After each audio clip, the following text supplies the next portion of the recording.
So we are going to start from chapter 8 and the chapter name is cell, the unit of life. ठीक है, चलो.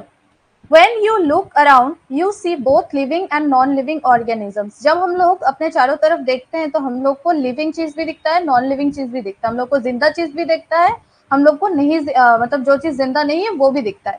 You must have wondered and asked yourself, what is that makes an organism living, or what is that inanimate thing does not have which a living thing has. तो क्या हम लोग का, तुम लोग तो अपने आप से सवाल पूछे होंगे कि क्या चीज है जो एक ऑर्गेनिजम्स को लिविंग बनाते हैं. हम लोग उसको क्यों लिविंग बोले. एक बैक्टीरिया को हम लोग लिविंग बोलते हैं, लेकिन हम लोग एक वायरस को क्यों नहीं लिविंग बोल सकते हैं, है ना. क्वेश्चन तो पूछा होगा. बैक्टीरिया को हम लोग वो भी तो एक मतलब छोटा सा चीज है जो हम लोग को दिखता नहीं है, उसको लिविंग बोलते हैं. वायरस को लिविंग नहीं बोलते. अरे हम लोग हिल सकते हैं, हम लोग खुद को लिविंग बोल सकते हैं. पेड़ नहीं हिल सकता, उसको हम लोग वो नहीं सकता, वो तो खा नहीं सकता, उसको हम लोग लिविंग नहीं बोलते. फिर रोबोट तो हिल सकता है, उसको हम लोग क्यों नहीं लिविंग बोलते, है ना. तो ये सब क्वेश्चन तो तुम लोग का दिमाग में आ सकता है कि हम लोग किसी चीज को क्यों लिविंग बोले एंड क्यों लिविंग ना बोले. और उस क्वेश्चन का आंसर क्या है. The answer to the question is presence of the basic unit of the life, the cell, in all living organisms. All living organisms में बेसिक यूनिट ऑफ लाइफ क्या है, सेल है. अगर किसी ऑर्गेनिज्म सेल से बना हुआ है तो वो है लिविंग. ठीक है. Cell is the smallest thing. Cell सबसे छोटा चीज है. Cell is the smallest thing that can survive independently. Cell सबसे छोटा चीज है. एक सेल, उसी को हम लोग सबसे छोटा चीज बोलते हैं जो जिंदा रह सकता है. जैसे कि हम लोग, जाइगोट तो एक सेल है ना, वही सबसे छोटा चीज है कि वो जिंदा रह सकता है. उससे मतलब सेल में जो चीज रहता है उससे कम अगर कुछ रहेगा तो उसको हम लोग जिंदा कंसिडर नहीं करेंगे, उसको हम लोग मरा हुआ कंसिडर करेंगे, यानी कि उसमें लाइफ प्रेजेंट नहीं होगा. सेल से छोटा कोई चीज जिंदा नहीं हो सकता है. सेल ही सबसे छोटा चीज है जो जिंदा रह सकता है. इसको क्यों कहते हैं ये भी हम लोग जानेंगे. चलो ठीक है, तो देख लेते हैं हम लोग कि सेल क्या क्या क्राइटेरिया है सेल बनाने का. तो can you see everyone? Can you see the screen?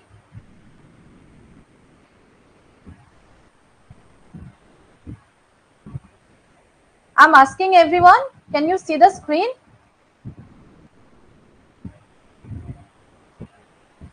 Okay. Sure. What are the requirements? What are the requirements to make a cell? एक सेल बनाने के लिए हम लोग को क्या क्या जरूरत है, मतलब कैसे हम लोग बोल सकते हैं कि एक बेसिक यूनिट ऑफ लाइफ को हम लोग क्या बनाए. इस एक चीज में क्या क्या होना चाहिए कि हम लोग उसको एक सेल माने. ठीक है, क्या होना चाहिए. ये देखो, ये हम लोग का बाहर का एनवायरनमेंट है. कुछ एक ऐसा चीज होना चाहिए हम लोग के पास जो है separation from the outer environment. अगर ये हम लोग का आउटर एनवायरनमेंट है तो हम लोग को एक ऐसा चीज चाहिए होगा जो इसको बाहर का एनवायरनमेंट से अलग करके रखे, है ना. ये इसको बाहर के एनवायरनमेंट से अलग करके रख रहा है. इसका अंदर कुछ चीज रहेगा, इसका बाहर कुछ चीज रहेगा. जो अंदर का चीज रहेगा वो बाहर से प्रोटेक्टेड रहता है, इसके अंदर ही रहेगा, वो बाहर नहीं रहेगा. और बाहर का चीज इसके अंदर नहीं रहेगा. तो इसका जो अंदर जो मसाला है ना, इसका अंदर जो चीज है, इन सबको, ये सब मटेरियल को प्रोटेक्ट करने के लिए हम लोग को एक प्रोटेक्टिव यूनिट की जरूरत है जिसको हम लोग बोलते हैं सेल मेम्ब्रेन. तो सेल बनाने का सबसे पहला रिक्वायरमेंट क्या है, हम लोग को सेल मेम्ब्रेन चाहिए ही चाहिए होगा. चाहिए होगा का मतलब चाहिए ही चाहिए होगा. अगर सेल मेम्ब्रेन किसी में नहीं है तो हम लोग उसको सेल कंसीडर करेंगे ही नहीं. ठीक है, मैंने बोला सेल मेम्ब्रेन, मैंने सेल वॉल नहीं बोला. ये बात ध्यान रखना है. सेल मेम्ब्रेन हर एक सेल में प्रेजेंट होगा. ठीक है, ऐसा कोई भी सेल जिंदा सेल नहीं है, मतलब जिंदा सेल नहीं है जिसमें सेल मेम्ब्रेन ना हो. तो सेल मेम्ब्रेन सबसे फर्स्ट क्राइटेरिया होना चाहिए एक सेल बनाने का. ये पॉइंट क्लियर है. ये पॉइंट क्लियर है. सेल मेम्ब्रेन जरूरी है, सबसे ज्यादा जरूरी सेल बनाने के लिए. पॉइंट क्लियर है. Okay. Anyone, any doubt? Okay. Okay. Next. Exchange from the outer environment. फिर हम लोग क्या करते हैं, हम लोग को पता है ना, हम लोग 11th 12th सब लोग पढ़ के आए हैं, तो हम लोग को पता है कि सेल क्या कर सकता है, अंदर का चीज कुछ बाहर ला सकता है, मतलब बाहर से कोई चीज अंदर ला सकता है, और अंदर से जो उसका वेस्ट मटेरियल है वो क्या कर सकता है, बाहर फेंक सकता है। ये उसको करना आना चाहिए। जो हम लोग का सेल है, मतलब जिसको हम लोग सेल एक चीज को हम लोग मान ले अगर कि ये सेल है या नहीं, तो इसको ये करना आना चाहिए। क्या?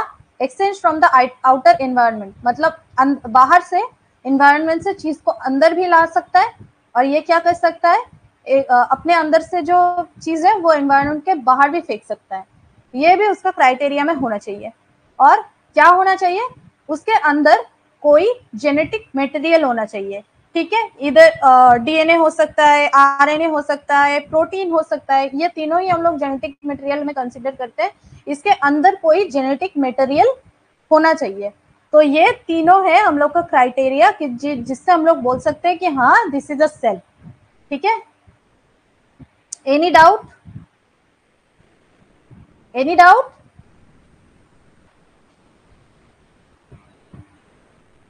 आगे बढ़े?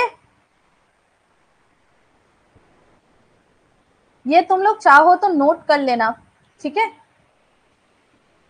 ओके, लेट्स गो आगे। तो अभी हम लोग फिर से एनसीईआरटी को रीड करते हैं। हाँ, चलो ठीक है। All organisms are compose of cells. All organisms, हर एक ऑर्गेनिज्म कंपोज ऑफ सेल, मतलब सेल से बना हुआ है। हर एक जिंदा ऑर्गेनिज्म सेल से बना हुआ है। Some are compose of a single cell and are called unicellular organisms. कोई कोई ऑर्गेनिजम्स ऐसा है जो एक सिंगल सेल से बना हुआ है, जो एक ही सेल से बना है। एक ऑर्गेनिजम्स है जो यही एक ही सेल से बना हुआ है, इसका और कोई सेल नहीं है, उसको हम लोग क्या कहते हैं, यूनिसेल्युलर कहते हैं। Unicellular like Monera and protista. Monera में हम लोग किसको लेते हैं, बैक्टीरिया को लेते हैं, ब्लू ग्रीन एल्गी को लेते हैं, ये सब हम लोग पढ़ेंगे बाद में। तुम लोग अभी के लिए याद करके रखो या फिर नोट करके रखो कि यूनिसेल्युलर ऑर्गेनिजम्स में हम लोग लेते हैं मोनेरा एंड प्रोटिस्टा को। और उसके बाद कंपोज ऑफ मेनी सेल्स, कोई कोई एक सेल से बन सकता है और कोई कोई बहुत सारे सेल से बन सकता है, जैसे कि ह्यूमन बीइंग हो सकता है, प्लांट्स, हम लोग बहुत सारे सेल से बने हुए हैं ना, तो उसको हम लोग कहेंगे मल्टी सेल्यूलर। मल्टी सेल्यूलर, ठीक है। यूनिसेल्यूलर और मल्टी सेल्यूलर समझ में आता है। मल्टी सेल्यूलर ऑर्गेनिज्म का एग्जाम्पल क्या है, हायर प्लांट्स एंड एनिमल्स। ठीक है, जो हायर प्लांट्स एंड एनिमल्स है वो बहुत सारे सेल से बने हुए हैं, इसके लिए हम लोग उसको मल्टी सेल्यूलर ऑर्गेनिजम्स कहते हैं। ये समझ में आ गया हम लोग को। अब देखो, ये जो हम लोग का यूनिसेल्युलर ऑर्गेनिजम्स है ना, जो एक ही सेल से बनता है, ठीक है, वो क्या करते हैं, वो हम लोग को पता है कि वो लोग डिवाइड करते हैं, है ना। ये डिवाइड किया, ये डिवाइड किया, ये एक सेल था, ये दोनों सेल में डिवाइड कर गया। तो हम लोग को क्या पता है, हम लोग जब ग्रो करते हैं, हम लोग छोटे बेबी से जब बड़े बनते हैं, तो हम लोग का सेल डिवाइड कर करके ही हम लोग बड़े होते हैं ना। तो हम लोग में, और रिप्रोडक्शन किसको कहते हैं, रिप्रोडक्शन मतलब ग्रो, इसको हम लोग ग्रोथ कहते हैं। ठीक है, जब हम लोग छोटे बेबी से बड़े बनते हैं, हम लोग का सेल डिवाइड कर करके हम लोग का बॉडी बड़ा बनता है, फिर हम लोग जब रिप्रोडक्टिव एज में पहुंचते हैं, तब हम लोग क्या करते हैं, रिप्रोड्यूस करते हैं। तो हम लोग अपने इंडिविजुअल को अलग से पैदा करते हैं। लेकिन लेकिन जो हम लोग का यूनिसेल्युलर ऑर्गेनिजम्स है, वो लोग क्या करते हैं, वो देखो, वो खुद से ही डिवाइड कर गए और खुद से ही मतलब उसका रिप्रोडक्शन भी यही है, उसका ग्रोथ भी यही है। देखो, सेल डिवाइड करके वही रिप्रोड्यूस कर गया और वही ग्रोथ हो गया। तो यूनिसेल्युलर ऑर्गेनिजम्स में ग्रोथ भी जो चीज है, रिप्रोडक्शन भी वही चीज है। लेकिन जब मल्टी सेल्युलर ऑर्गेनिजम्स को हम लोग देखेंगे तो क्या करेंगे, तो हम लोग देख सकते हैं कि मल्टी सेल्युलर ऑर्गेनिजम्स में ग्रोथ और रिप्रोडक्शन एक ही चीज नहीं है। हम लोग पहले ग्रो करते हैं, उसके बाद रिप्रोड्यूस करते हैं। लेकिन जो हम लोग का यूनिसेल्युलर ऑर्गेनिजम्स है, जो एक ही सेल से बनता है, वो क्या करता है, ग्रोथ भी एक ही साथ करते हैं, उसी साथ रिप्रोड्यूस भी कर लेते हैं। ठीक है, समझ में आया ये बात? ये हम लोग का क्लास 11 का चैप्टर 1 में एक बार फिर से मैं तुम लोग को ये बात बताऊंगी, तब हम लोग का रिवीजन हो जाएगा। ठीक है, हम लोग ऐसा नहीं करेंगे कि जो हम लोग का इसी चैप्टर में आएगा वही पढ़ेंगे। हम लोग सब पूरे चैप्टर को रिलेट करते हुए पढ़ते चले जाएंगे। फिर दूसरी बार जब वो चैप्टर पढ़ेंगे, तब जब ये कॉन्सेप्ट फिर से आएगा तो तुम लोग का अच्छे से रिवीजन हो जाएगा। ठीक है, तो ये समझ में आया सबको? Growth and reproduction unicellular organism में एक ही चीज है, वो समझ में आता है सबको?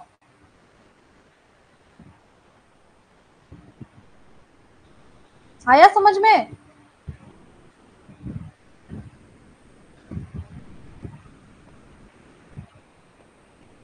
पांच हो ना, पांच हो तुम लोग, तो मुझे सबसे पूछना है। तुम लोग अगर इंटरेक्ट नहीं करोगे तो मुझे कैसे इंटरेस्ट आएगा क्लास में? तो मुझे लगेगा कि मैं फालतू में बैठ के बक रही हूँ। इंटरेक्ट करने का कोशिश करो, मुझे भी एनर्जी मिलेगा। ठीक है, चलो। ऑलराइट, अब हम लोग को देखना है कि हम लोग सेल का कुछ देख लिए। अब हम लोग देखेंगे कि व्हाट इज सेल। अब हम लोग सेल सेल सेल सेल तो पढ़ रहे हैं, अब हम लोग देखेंगे सेल भला क्या है, सेल चीज क्या है। ठीक है, हम लोग को तो पता चल गया कि सब कुछ सेल से बनता है, लेकिन सेल चीज क्या है ये हम लोग को जानना पड़ेगा। तो रुको, मैं पहले हाईलाइटर ले लूं थोड़ा। Unicellular organisms are capable of independent existence and performing the essential functions of life. ठीक है, anything less than a complete structure of a cell does not ensure independent living. ये मैंने तुम लोग को बता दिया। Anything less than a complete structure of a cell does not ensure independent living. एक सेल में अगर कोई कंप्लीट स्ट्रक्चर नहीं होगा, एक सेल का अगर कोई भी चीज मिसिंग होगा, तो उस ऑर्गेनिजम्स को हम लोग लिविंग में ही कंसिडर नहीं करेंगे। ठीक है, इंडिपेंड। अब देखो, सेल को हम लोग यूनिट ऑफ लाइफ क्यों कहते हैं? क्योंकि यूनिसेलुलर ऑर्गेनिज्म में तो एक ही सेल होता है ना, और उसको तो हम लोग जिंदा कहते हैं। ये क्या कर सकता है? ये अगर एक बैक्टीरिया है, इसको हम लोग एक बैक्टीरिया मानते हैं। अब ये क्या करता है? ये इंडिपेंडेंटली जिंदा रह सकता है, इसको किसी की भी जरूरत नहीं है जिंदा रहने के लिए। लाइक वायरस, वायरस तो हम लोग का बॉडी का बाहर मरा हुआ रहता है और हम लोग का बॉडी के अंदर जिंदा रहता है, लेकिन जो बैक्टीरिया है ना, वो बाहर भी जिंदा रहता है। ठीक है, इसको किसी भी चीज की जरूरत नहीं है जिंदा रहने के लिए, वो खुद इंडिपेंडेंटली जिंदा रह सकता है। ठीक है, यूनिस तो वो क्या हो गया? Independent existence and performing the essential functions of life. ये क्या कर सकता है? ये देखो, मैंने यही पे बताया, ये ग्रो भी कर सकता है, रिप्रोड्यूस भी कर सकता है। तो यही तो है essential essential function of life. ये तो कर सकता है ना। तो क्यों कर सकता है? क्योंकि एक सेल है, इसीलिए कर सकता है। तो इसीलिए हम लोग सेल को कहेंगे function. Hence cell is fundamental structural and functional unit of all living organisms.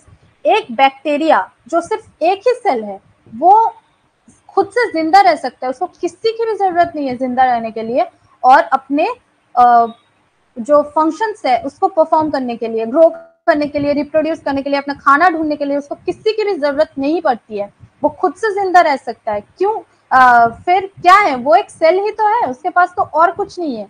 इसीलिए हम लोग कहते हैं कि सेल क्या है? सेल एक basic fundamental structural and functional unit of all living organism है। ठीक है, ये आप लोग को हाईलाइट करना है। Highlight this.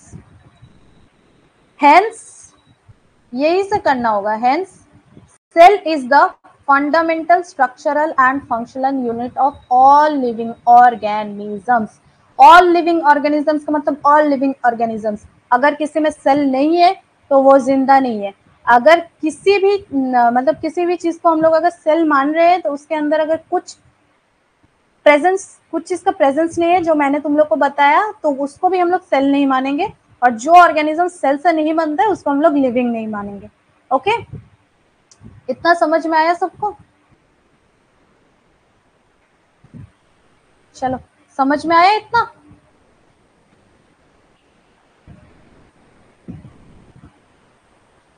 समझ में आया?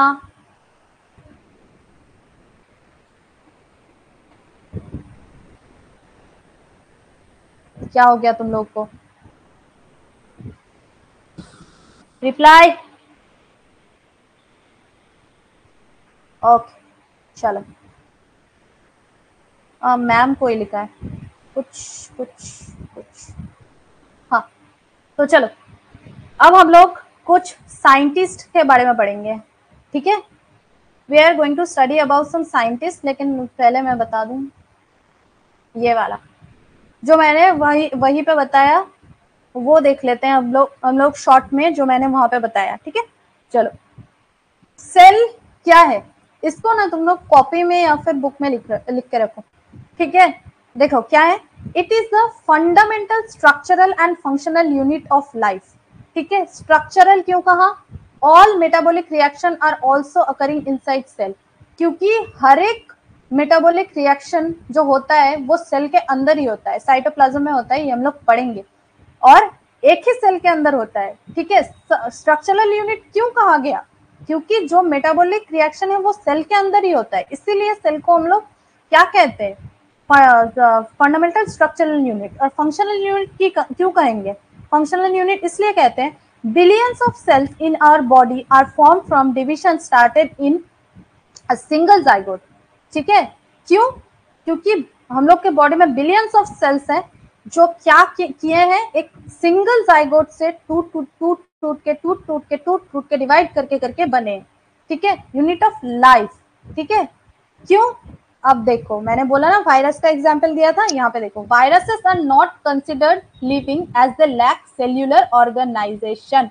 वायरस में क्या क्या है क्या क्या नहीं है मैं इसी क्लास में शायद बता दूं या फिर नेक्स्ट क्लास में बता दूं, क्योंकि क्यों हम लोग वायरस को लिविंग नहीं कंसिडर करते हैं। तो देखो तो हम लोग वायरस को एक लिविंग मानते ही नहीं है, क्योंकि देखो, viruses are not considered living as they lack cellular organization, cellular organization नहीं है वायरस में, इसलिए हम लोग क्या करते हैं, वायरस को सेल ही नहीं कंसिडर करते हैं। तो इतना मैंने बताया, तो अब तक तो तुम लोग को पता चल ही गया होगा कि cell fundamental structural and functional unit of life है, और क्यों है ये भी क्लियर हो गया होगा।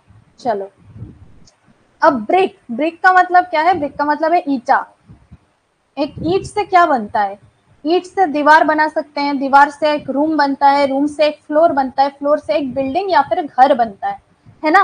वैसे ही सेल को अगर हम लोग एक ईंट मानेंगे, बहुत सारा सेल मिल मिल के क्या बनेगा? एक टिश्यू बनेगा, बहुत सारे टिश्यू मिल मिल के एक ऑर्गन बनेगा, जैसे कि मैंने यहाँ पे लिवर बना दिया, एक ऑर्गन बन गया। फिर ऑर्गन सिस्टम का मतलब यहाँ पे डाइजेस्टिव सिस्टम बन गया, और बहुत सारे ऐसे सिस्टम मिल के क्या हम लोग का बना देंगे? हम लोग का बॉडी बना देंगे, एक ह्यूमन बना देंगे, ठीक है?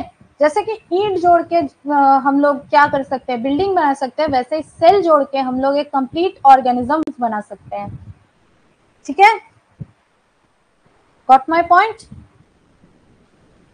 हाँ, ক্লাস নোটগুলো গ্রুপে দেব।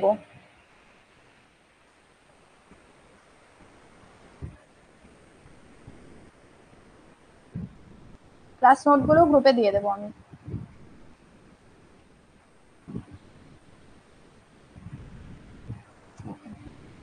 हम स्टार्टिंग हम मतलब तुम लोग को लगता होगा कि हम लोग को पता है क्या बोल रही है मैम, क्यों बोल रही है, लेकिन मुझे बेसिक से बताना है, ठीक है? सब कुछ I am going to start from the basic, ताकि सबको सब कुछ मतलब कोई डाउट ना रहे।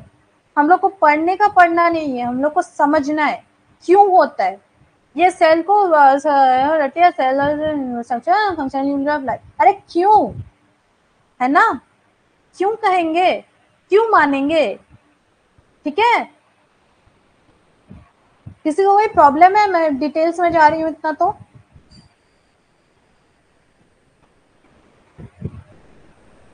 या फिर ऊपर ऊपर से कर ले, ऊपर ऊपर से करे, या फिर ऐसे डिटेल्स में जाए? ओके ओके चल,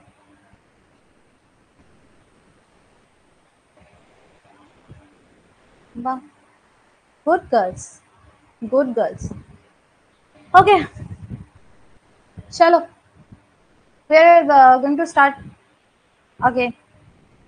अब अब सबसे रट्टा मारने वाला चीज आ गया है, और इसको मैं बोलूंगी बहुत ज्यादा कंफ्यूजिंग है, तो दिमाग का बत्ती जला लो सब लोग।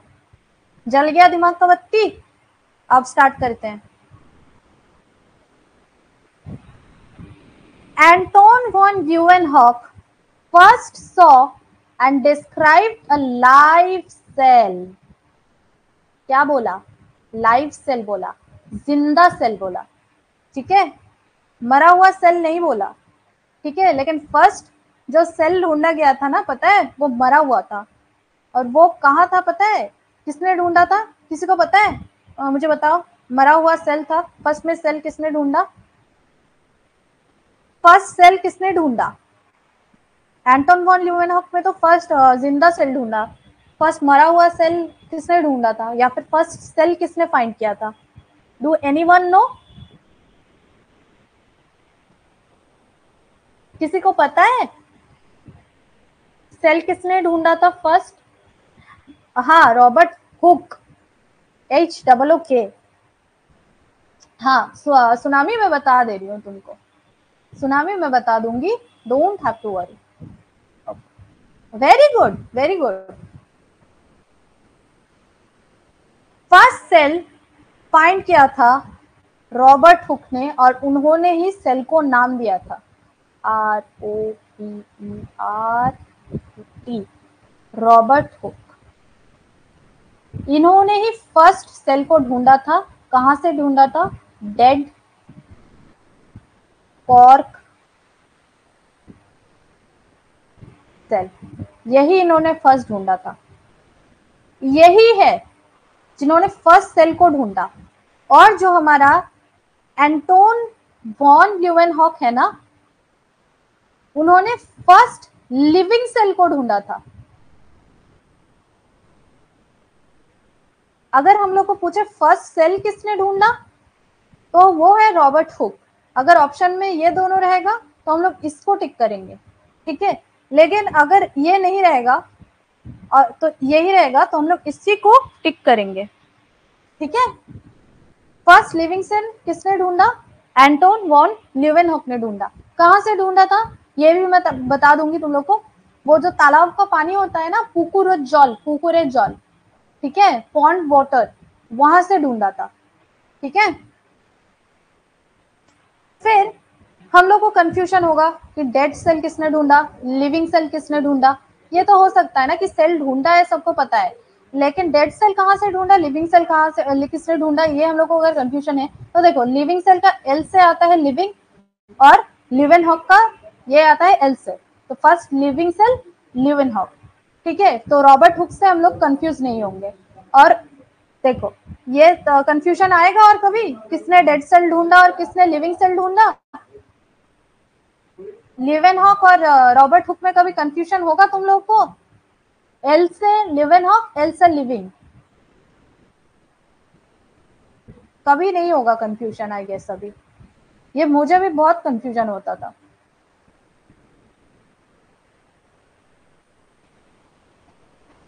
Okay, very good, very good. मैं जो एडिशनल पॉइंट बोल रही हूँ वो तुम लोग अपना एनसीईआरटी में या फिर अपना नोट में लेके चलो साथ साथ, क्योंकि ना हम लोग का जो अवार्ड का एग्जाम है ना, उसमें आउट ऑफ एनसीईआरटी भी कोई कोई क्वेश्चन कभी कभी पूछ लेता है, तो हम लोग को अगर पता होगा तो हम लोग आंसर करते हुए चल सकते हैं, ठीक है। फिर एक और साइंटिस्ट आ गए, एक और साइंटिस्ट आ गए जिसका नाम है रॉबर्ट ब्राउन साहब। रॉबर्ट ब्राउन साहब, वो क्या किए?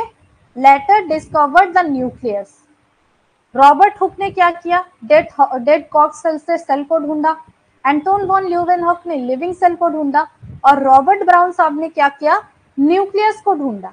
सेल के अंदर जो न्यूक्लियस होता है ना, उसको ढूंढा। किसने? रॉबर्ट ब्राउन साहब ने। The invention of the microscope and its improvement leading to the electron microscope revealed all the structural details of the cell.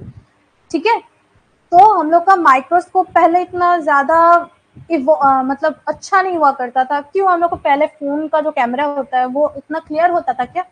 पहले से ही बिल्कुल नहीं होता था।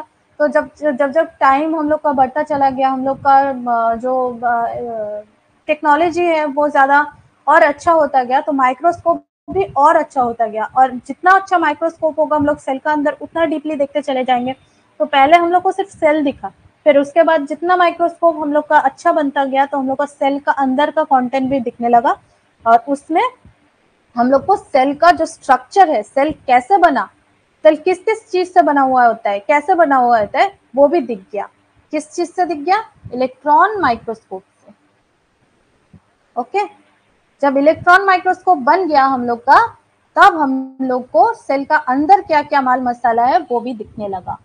ठीक है, पहले हम लोग को दिखता नहीं था, हम लोग को इतना नहीं पता था। ठीक है, चलो फिर नेक्स्ट हम लोग देखेंगे सेल थ्योरी।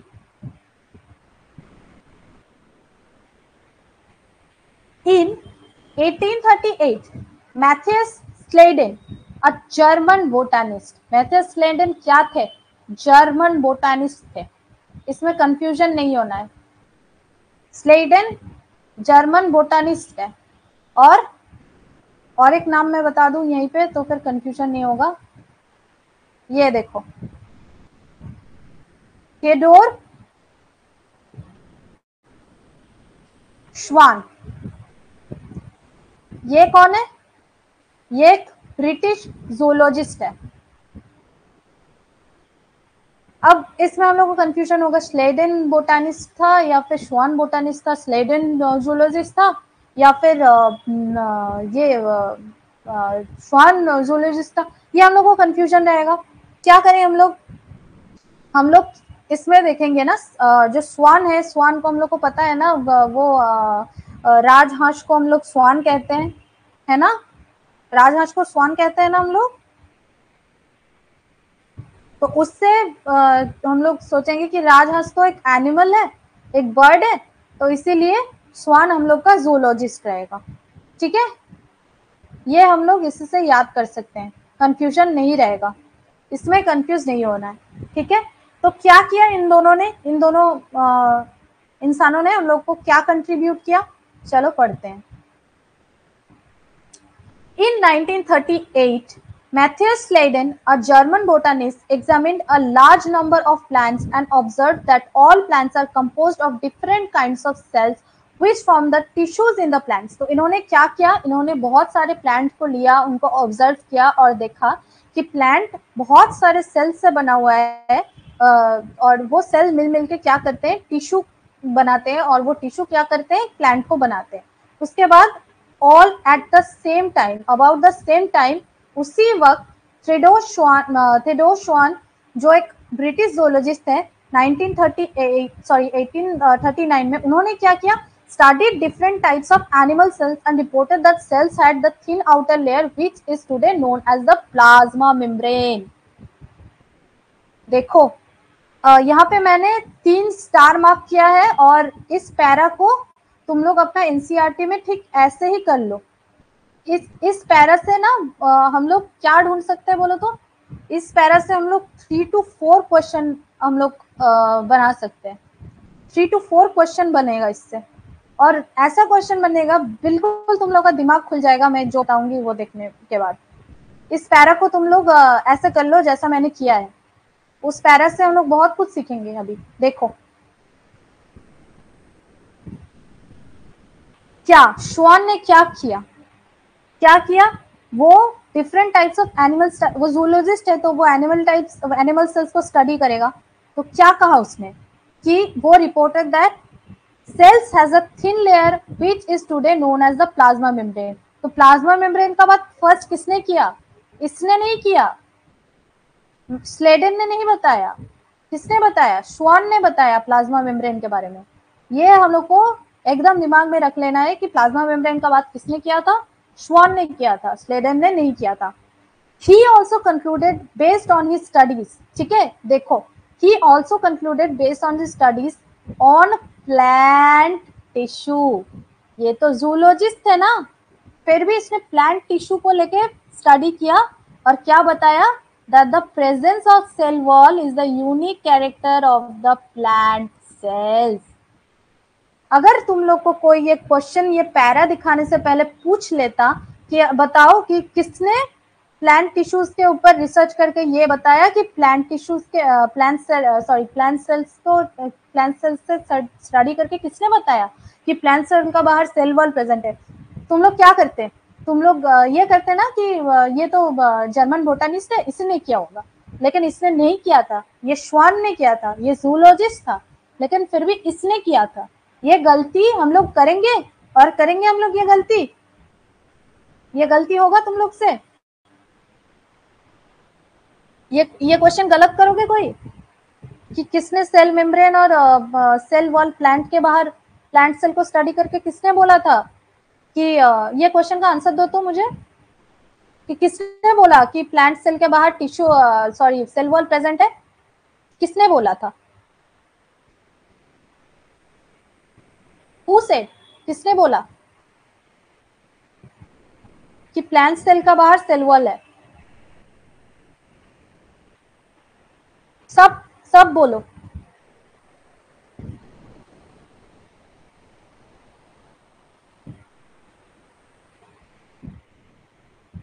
ओके, सबने बोल दिया। गलती नहीं करोगे ना कोई? ये क्वेश्चन गलत नहीं होना चाहिए, ये बहुत कंफ्यूजिंग है। Very good everybody. चलो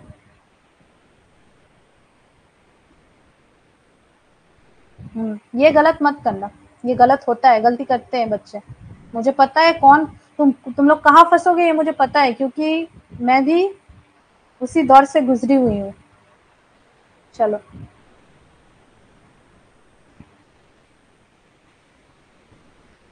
हाँ, on the basis of the study श्वान प्रपोज, किसने प्रपोज किया? श्वान ने प्रपोज किया। क्या? एक हाइपोथेसिस उसने प्रपोज किया दैट, क्या किया, क्या बोला इसने, देखो, that the bodies of all animals and plants are composed of cells and products of cells. ये पैरा तुम लोग को दिल में उतार लेना है, एक भी क्वेश्चन इसमें से गलत नहीं होना चाहिए। ये जो क्वेश्चन ये जो मैंने पार्ट बताया कि श्वान था वो आदमी जिसने बताया, स्वान ने हाइपोथेसिस प्रपोज किया क्या, that all the bodies of animals and plants are composed of cell and the products of cell. ये श्वान ने बात बताई। तो अभी तक हम लोग ने जितना भी पढ़ा ये श्वान ने किया, ठीक है, और ये स्लेडन ने किया, ठीक है, और ये जो है वो सब श्वान साहब बताए। गलती होगा, बिल्कुल मत गलती करना इसमें से।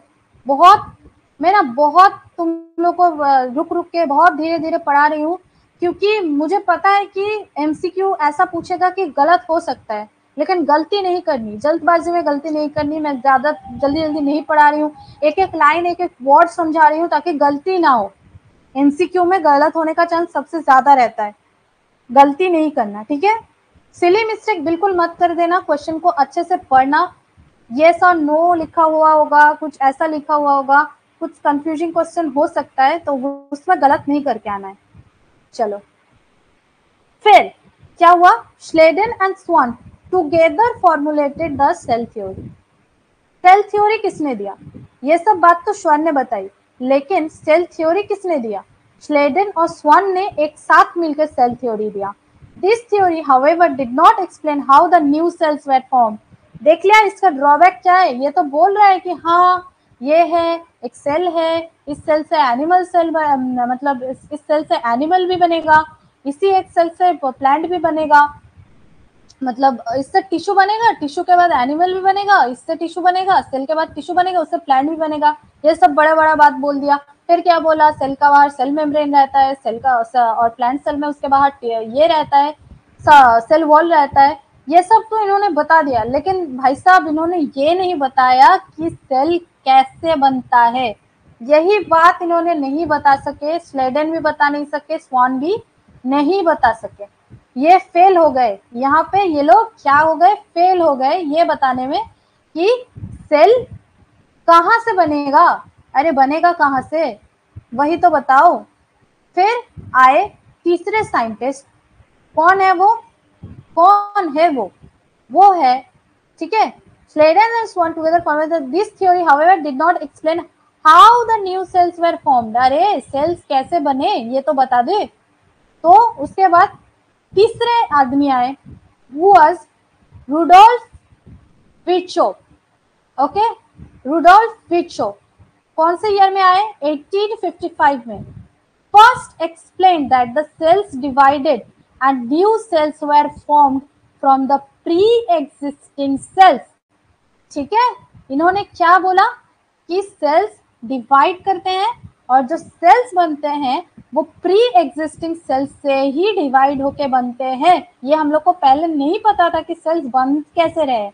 ये हम लोग जब सेल्स, इन्होंने तो बता दिया कि सेल्स ऐसा होता है, सेल से मिल के बनता है, लेकिन अरे इन्होंने यही नहीं बताया कि जो सेल है, हम लोग को आज पता है कि सेल टूट टूट के फिर हम लोग बने, लेकिन उस वक्त हम लोग को नहीं पता था कि सेल मतलब ये जो सेल है वो आया कहाँ से, आ कहाँ से रहा है। तो उन्होंने देखा कि एक जो सेल है ये मदर सेल है, यही टूट टूट के डॉटर सेल्स बना रहे और इसी से सेल हम लोग का बॉडी में आ रहा है। इसको इन्होंने क्या नाम दिया? इसको इन्होंने नाम दिया क्या? एक नाम इन्होंने दिया ओमनी सेल्यूला ई सेल्यूला। इसको 10 स्टार 5 स्टार जो भी स्टार मारना है मार लो। ओमनी सेल्यूला ई सेल्यूला, इसका मतलब क्या है? All cell arise from pre existing cell. इसका मतलब है ओमनी सेल्यूला ई सेल्यूला। इसको किसने दिया? रुडोल्फ विर्चो साहब ने दिया। सबसे ज्यादा इंपॉर्टेंट क्वेश्चन यही से बन के आता है। रुडोल्फ विर्चो, इन्होंने दिया ओमनी सेल्यूलस ई सेल्यूला। इसका मतलब क्या है? All cells arise from pre existing cells. ये बहुत इंपॉर्टेंट है, इसको मार्क करके रखेंगे, नोट में लिख के रखेंगे। Got my point? समझ में आ गया?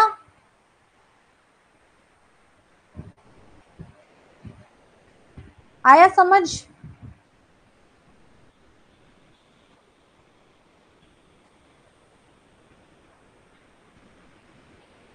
समझ में आया?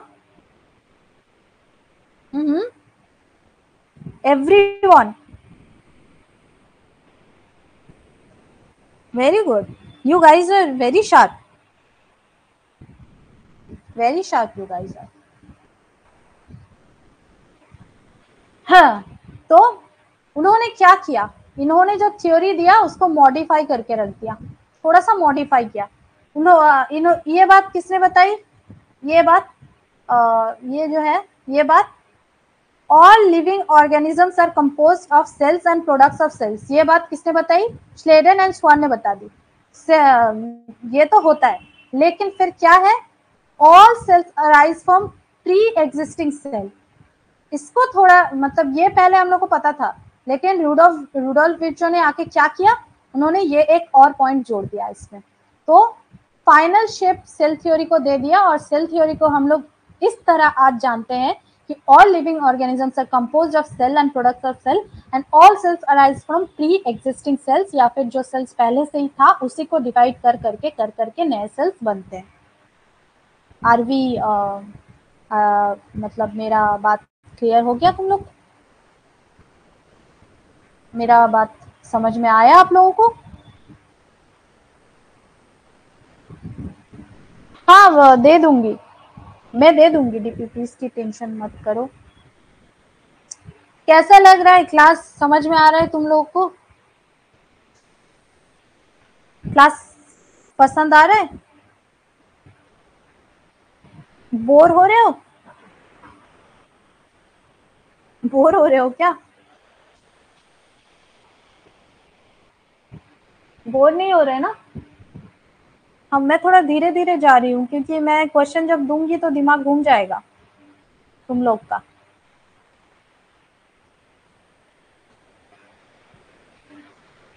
चलो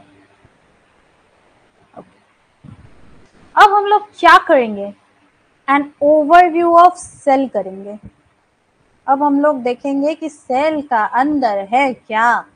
ठीक है, You have earlier observed cell in an onion peel or human sheet under the microscope.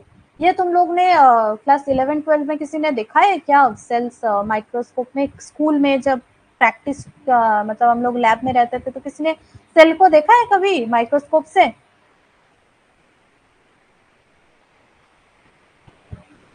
देखा है कभी?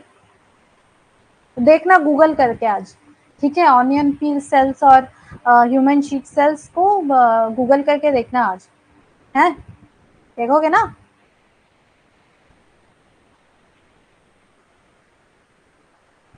जब हम लोग माइक्रोस्कोप से स्कूल में देखते थे तब हम लोग को दिखाता था, देखा नहीं तुम लोग ने? शायद देख लेना गूगल करके कैसा दिखता है। हाँ, एक बार देखेছিলাম सोनाली सिंह। सो देखो, under the microscope let us recollect there structure. अब हम लोग को उसका स्ट्रक्चर को चलो याद करते हैं फिर से, ठीक है? The onion cell which is a typical plant cell. Onion cell क्या है? अनियन तो एक प्लांट है, सबको पता है, गधे नहीं है हम लोग, ठीक है? अनियन एक प्लांट सेल है, टिपिकल प्लांट सेल है, ठीक है? Had a distinct cell wall as its outer boundary. तो हम लोग को क्या पता है एनिमल सेल और प्लांट सेल में सबसे बड़ा डिफरेंस क्या है पता है? इसको यहाँ लिखो, यहाँ लिख रही हूँ, देखो। ये अगर हम लोग का एक सेल है, एनिमल सेल है, और ये एक प्लांट सेल है ना, इसको हम लोग देख के ही कैसे पहचान सकते हैं बोलो तो? ये एनिमल सेल है और ये प्लांट सेल है, कुछ नहीं देखा तो भी ये देख के हम लोग पहचान सकते हैं कि क्या है। इसका बाहर हम लोग को क्या दिख जाएगा बोलो तो? फिर मैं यहाँ पे रफली बना रही हूँ, फिर भी हम लोग को बनाया हुआ है, बहुत सारा डायग्राम है, मैं अभी दिखाऊंगी तुम लोग को। क्या है बोलो तो? एक प्लांट सेल का बाहर मैं डायग्राम में ही दिखा दूँ तुम लोग को। देखो, ये एक प्लांट सेल है, देखो ये सेल मेम्ब्रेन है और इसका बाहर हम लोग को हमेशा सेल वॉल दिखेगा। इस प्लांट सेल, ये एक प्लांट सेल है, इसका बाहर हमेशा हमेशा हम लोग को सेल वॉल दिखेगा। लेकिन जो एनिमल सेल है ना, उसका बाहर हम लोग को सेल वॉल नहीं दिखेगा। दिखाती हूँ मैं, एनसीईआरटी का भी एक डायग्राम है, हम लोग जब देखेंगे तो दिखाऊंगी। कहाँ थी? हाँ चलो, क्या है जिसका बाहर क्या है? सेल वॉल मिलेगा।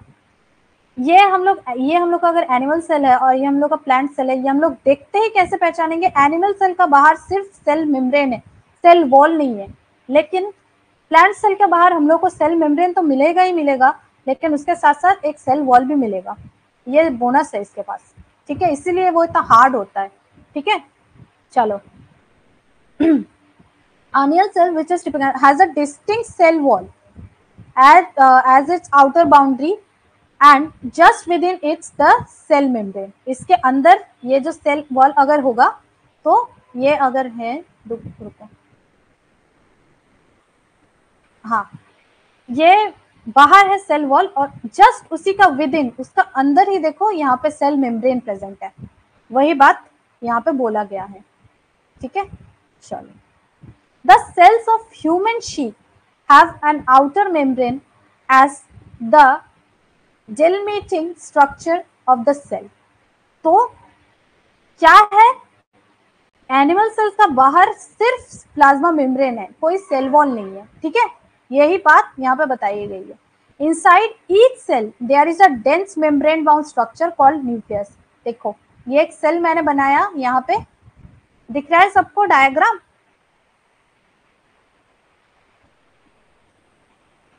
হ্যাঁ হ্যাঁ হ্যাঁ, প্ল্যান্ট সেলের বাইরে সেল ওয়াল থাকে আর অ্যানিমাল সেলের বাইরে, হ্যাঁ, ঠিক ঠিক ঠিক ঠিক ঠিক। Can you see my slide or diagrams? Are the diagrams visible? Are the diagrams visible? छोटा नहीं बन गया ना लिखा, मतलब जो लिखा हुआ है वो दिख रहा है, डायग्राम में सब कुछ क्लियर दिख रहा है, तो डायग्राम को बड़ा बनाने का जरूरत है। देखो, तुम लोग को अगर कोई प्रॉब्लम होगा तो मुझसे मतलब शेयर कर सकते हो कि मैम लिखाई नहीं दिख रहा है आपका, कलर चेंज करिए या फिर डायग्राम थोड़ा बड़ा बनाइए, ऐसा कुछ। हाँ, तो सबको दिख रहा है, मुझे आ गया है मैसेज, तो चलो देख, ये है। तो क्या पढ़े हम लोग? inside each cell there is a dense membrane bound structure. inside every cell एक dense membrane bound structure हम लोग को दिखता है, ठीक है, जिसको हम लोग क्या कहते हैं, न्यूक्लियस कहते हैं, ठीक है, ये रहा, यही वो चीज है, डेंस मेम्ब्रेन बाउंड है, इसी को हम लोग न्यूक्लियस कहते हैं. This nucleus contains chromosomes. इसमें क्या होता है न्यूक्लियस के अंदर, ये देखो, ये न्यूक्लियस के अंदर हम लोग का क्या है, ये सब क्रोमोसोम्स है, देख रहे हो, ये क्रोमोसोम्स है. और क्रोमोसोम्स का अंदर क्या मिलता है, जेनेटिक मटेरियल मिलता है, जो है डीएनए.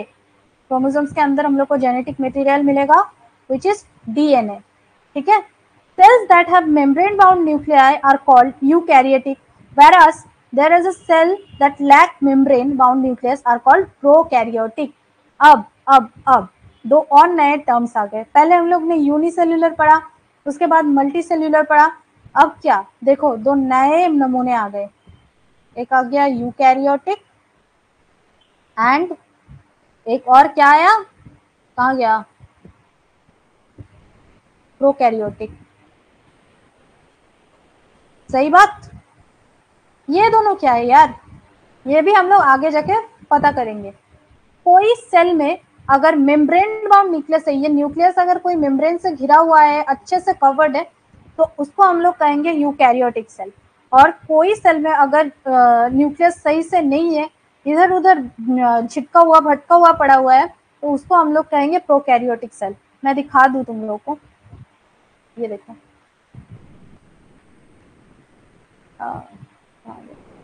हाँ इधर देखो, ये कैसे पड़ा हुआ है ना, इसका कोई मेम्ब्रेन नहीं है, ये दिख रहा है सबको, ये वाला ये एक प्रोकैरियोटिक सेल है. ये देखो कैसे झटका हुआ पड़ा है, कैसे बिखरा हुआ पड़ा है, इसका बाहर कोई मेम्ब्रेन नहीं है. इसी को हम लोग कहेंगे न्यूक्लियोइड, जीनोफोर, सिंगल क्रोमोसोम और मेन जेनेटिक मटेरियल. किसका, प्रोकैरियोटिक सेल का. देखो इसका बाहर कोई मेम्ब्रेन नहीं है, ऐसा ही है, गंदा सा. दिखा सबको, दिख गया.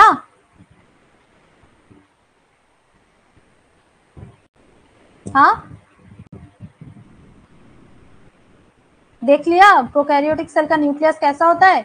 और प्रोकैरियोटिक सेल के न्यूक्लियस को हम लोग क्या कहते हैं, ये लिखो तो, सब लोग लिखो तो, इसको कहते हैं न्यूक्लियोइड या फिर जीनोफोर या फिर सिंगल क्रोमोसोम और मेन जेनेटिक मटेरियल. यही है बैक्टीरिया और प्रोकैरियोटिक सेल का. और इसी चीज को हम लोग अगर यूकैरियोटिक सेल में देखें तो ये कुछ अलग ही नजर आता है.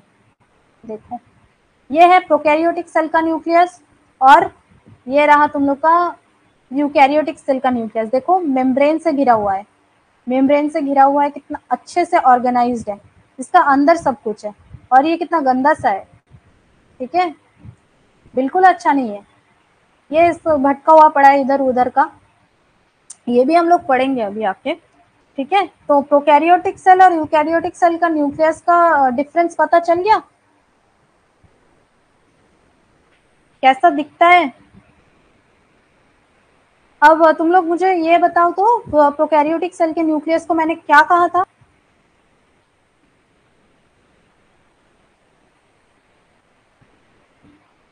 what is the nucleus of a prokaryotic cell is called. Answer me.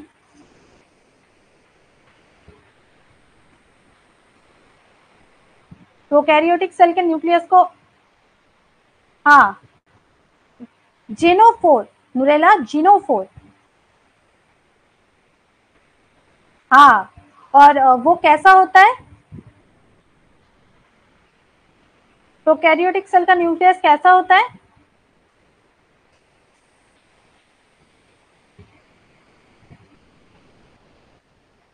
कोई एक बताओ, एक बताएगा तो भी चलेगा. बुक तो तुम्हारे सामने ही है, देख के ही बता सकते हो.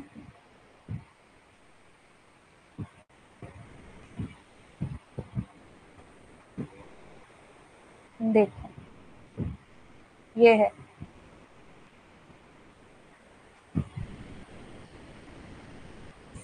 क्या कहता है वो, उसका मेम्ब्रेन बाउंड रहता है न्यूक्लियस. न्यूक्लियस के बाहर एक पर्दा सा है, लेकिन प्रोकैरियोटिक सेल में वो न्यूक्लियस के बाहर वो ये पर्दा ही तो नहीं है, इसीलिए वो तो उतना ज्यादा मतलब क्या बोलूं, अच्छा नहीं मानते उसको हम लोग। ठीक है, वो पुराना मतलब पहले हुआ करता था वैसा, फिर ये अच्छा हुआ और भी अच्छा है। बैक्टीरिया से तो हम लोग बहुत ज्यादा इवॉल्व हुए हैं।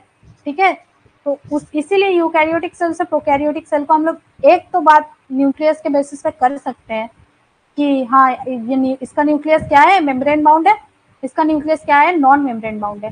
ठीक है, दूसरा पॉइंट देखो,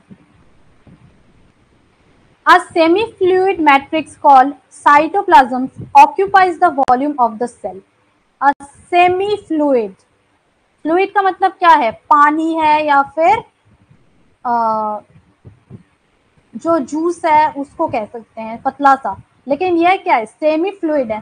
मतलब क्या हम लोग का थोड़ा सा हल्का सा जेली लाइक सेमी फ्लूइड, पता है ना, फ्लूइड और सॉलिड को मिला के जो होता है वो सेमी फ्लूइड है, एक जेली जेल टाइप का है। उसको क्या कहते हैं हम लोग, साइटोप्लाज्म कहते हैं। वो क्या करता है, ये देखो यहाँ पे मैंने दिखा के रखा है, इसको क्या कहते हैं, साइटोप्लाज्म कहते हैं। ये पूरा एक जेली टाइप का भरा हुआ होता है ना सेल में, और उसमें उसमें बहुत सारे ऑर्गेनल्स ऐसे रहते हैं, न्यूक्लियस ऐसे भसा हुआ रहता है, मतलब ऐसे तैरता रहता है। जिस चीज में तैरता रहता है उसको हम लोग क्या कहते हैं, साइटोप्लाज्म कहते हैं। और सेल मेम्ब्रेन के अंदर जितना भी कंटेंट है न्यूक्लियस को लेके, इसको हम लोग क्या कहते हैं, प्रोटोप्लाज्म।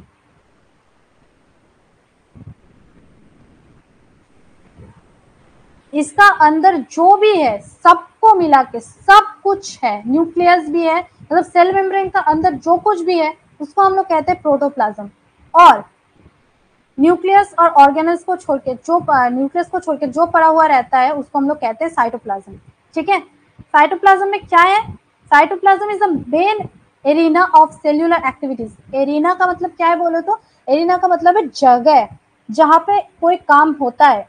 तो साइटोप्लाज्म क्या है, सेल्यूलर एक्टिविटीज का मेन जगह है, वहीं पे सेल्यूलर एक्टिविटीज होता है, वहीं पे काम होता है, वहीं पे जो ये है काम होता है, सब कुछ सेल के अंदर वही साइटोप्लाज्म में ही होता है। ठीक है, cytoplasm is the main arena of cellular activities in both plant cell and animal cells. Both plant cells और एनिमल सेल्स में साइटोप्लाज्म क्या करता है, main arena of cellular activities करता है। Various chemical reactions occur to keep the cell in living state. कोई चीज अगर चलेगा नहीं तो हम लोग उसको जिंदा नहीं बोल सकते। ठीक है, हम लोग का हार्ट अगर काम चुपचाप रह बैठ जाए कि अरे मैं तो आज मेरा मूड नहीं है, आज मैं छुट्टी मार लेता हूँ, अरे हम लोग तो ऊपर चले जाएंगे ना। तो इसीलिए उसके अंदर हमेशा हमेशा कोई ना कोई रिएक्शन चलता रहता है जिससे सेल क्या होता है, जिंदा रहता है।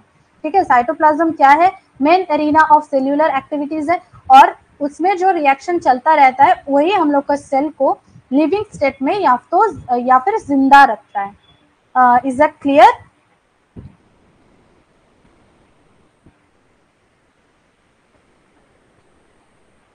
क्लियर है, साइटोप्लाज्म समझ में आया बच्चा पार्टी?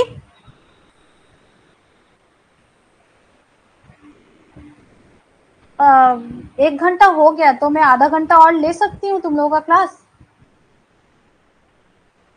आधा घंटा और ले लूँ तो कोई प्रॉब्लम होगा?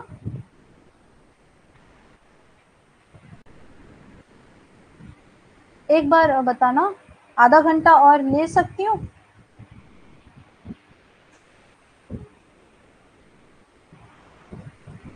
Okay, very good. ऐसा डेडिकेशन ना पूरा साल चाहिए मुझे, ऐसा डेडिकेशन चाहिए। हम लोग पढ़ेंगे, कुछ भी हो जाए हम लोग को पढ़ना है। जो छोड़ के जाएगा समझो तुम्हारा कंपटीशन वहीं पे खत्म हो गया। अब सब लोग देखेंगे कि ज्वाइन जितना सब किया था सब लोग टिक नहीं पाएंगे, वैसे ही सब लोग स्टार्ट करेगा, 100 लोग स्टार्ट करेंगे। ठीक है, मैं एक बात तुम लोग से शेयर करूँ, देखोगे कि तुम लोग जब रेस शुरू होता है ना, सब लोग भागना स्टार्ट करते हैं, फिर क्या होता है, कुछ लोग थक जाते हैं, अरे मुझसे नहीं होगा, वहीं पे छोड़ देते हैं। फिर कुछ लोग आ गए, प्यास लग गया, सर घूम के वही गिर गया, तो वो लोग छोड़ गए। तुम लोग देखोगे कि जब क्लास स्टार्ट होगा तो बहुत कोई तुम लोग के साथ ज्वाइन करेगा, जब बहुत कोई रहेगा, जब बड़ा बड़ा सेशन चलता है यूट्यूब में, तब सब लोग देखोगे कि हाँ 10K देख रहा है, वो देख रहा है, लेकिन लास्ट तक जब 10 घंटा या फिर 6 घंटा क्लास चलेगा ना, देखोगे चंद इंसान नहीं टिके हुए हैं, चंद स्टूडेंट्स है, एंड वही है वो मुकद्दर के सिकंदर सिकंदर सॉरी, वही डेडिकेशन रखता है। जो बीच में से छोड़ के भागेगा उसका समझो वो तुम्हारा कंपटीशन खत्म, वहां पे आधा कंपटीशन वहीं पे खत्म हो गया।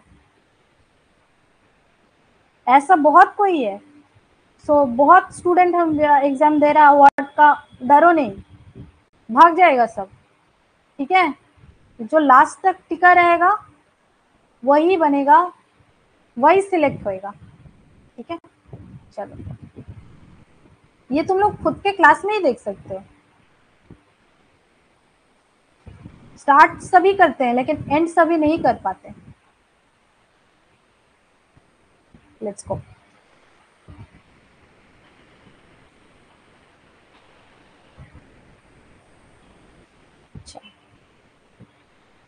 Beside the nucleus, eukaryotic cells have other membrane-bound distinct structure called organelles. देखो, यहाँ पे कौन बोला? यूकैरियोटिक सेल्स बोला, प्रोकैरियोटिक सेल्स मैंने नहीं बोला। क्या बोला? Besides the nucleus, the eukaryotic cell बोला have other membrane-bound distinct structure called organelles, like endoplasmic reticulum, ER, the Golgi complex, lysosomes and mitochondria, microbodies and vacuoles. एक तुम लोग को अगर मैं यूकैरियोटिक सेल दिखाऊं, एक दिखा देती हूँ, मैंने ड्रॉ किया था, तुम लोग देखा, बहुत बार दिखाया है तुम लोग को। देखो, ये हम लोग का एक प्लांट सेल है, ये यूकैरियोटिक सेल है। वहां पे क्या क्या हम लोग को दिखा? ये गोल्गी बॉडी है, ये एंडोप्लाज्मिक रेटिकुलम है, smooth endoplasmic reticulum, rough endoplasmic reticulum है, well membrane bound nucleus present है इसमें, इसमें राइबोसोम है, इसमें माइक्रोबॉडीज है, इसमें माइटोकॉन्ड्रिया है, इसमें प्लास्टिड है, इसमें वैक्यूल भी है। दिख रहा है सब कुछ? ये सब कुछ एक यूकैरियोटिक सेल में प्रेजेंट रहता है, ठीक है, सब कुछ।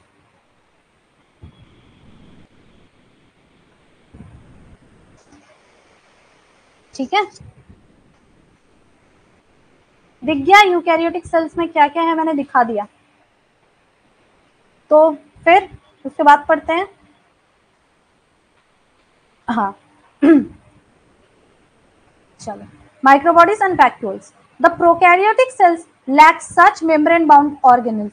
जब हम लोग प्रोकैरियोटिक सेल को देखते जाएंगे, कहाँ गया प्रोकैरियोटिक सेल? देखो, ये रहा प्रोकैरियोटिक सेल, ये प्रोकैरियोटिक सेल है। इसमें तुम लोग को mitochondria, Golgi complex, endoplasmic reticulum, lysosome कुछ दिख रहा है प्रोकैरियोटिक सेल के अंदर?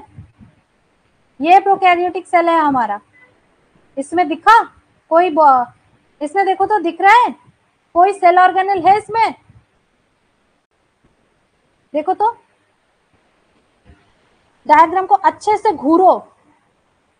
इसमें तुम लोग को एंडोप्लाज्मिक रेटिकुलम दिखा, गोल्गी कॉम्प्लेक्स दिखा, माइटोकॉन्ड्रिया दिखा, वैक्यूल दिखा? नहीं है ना?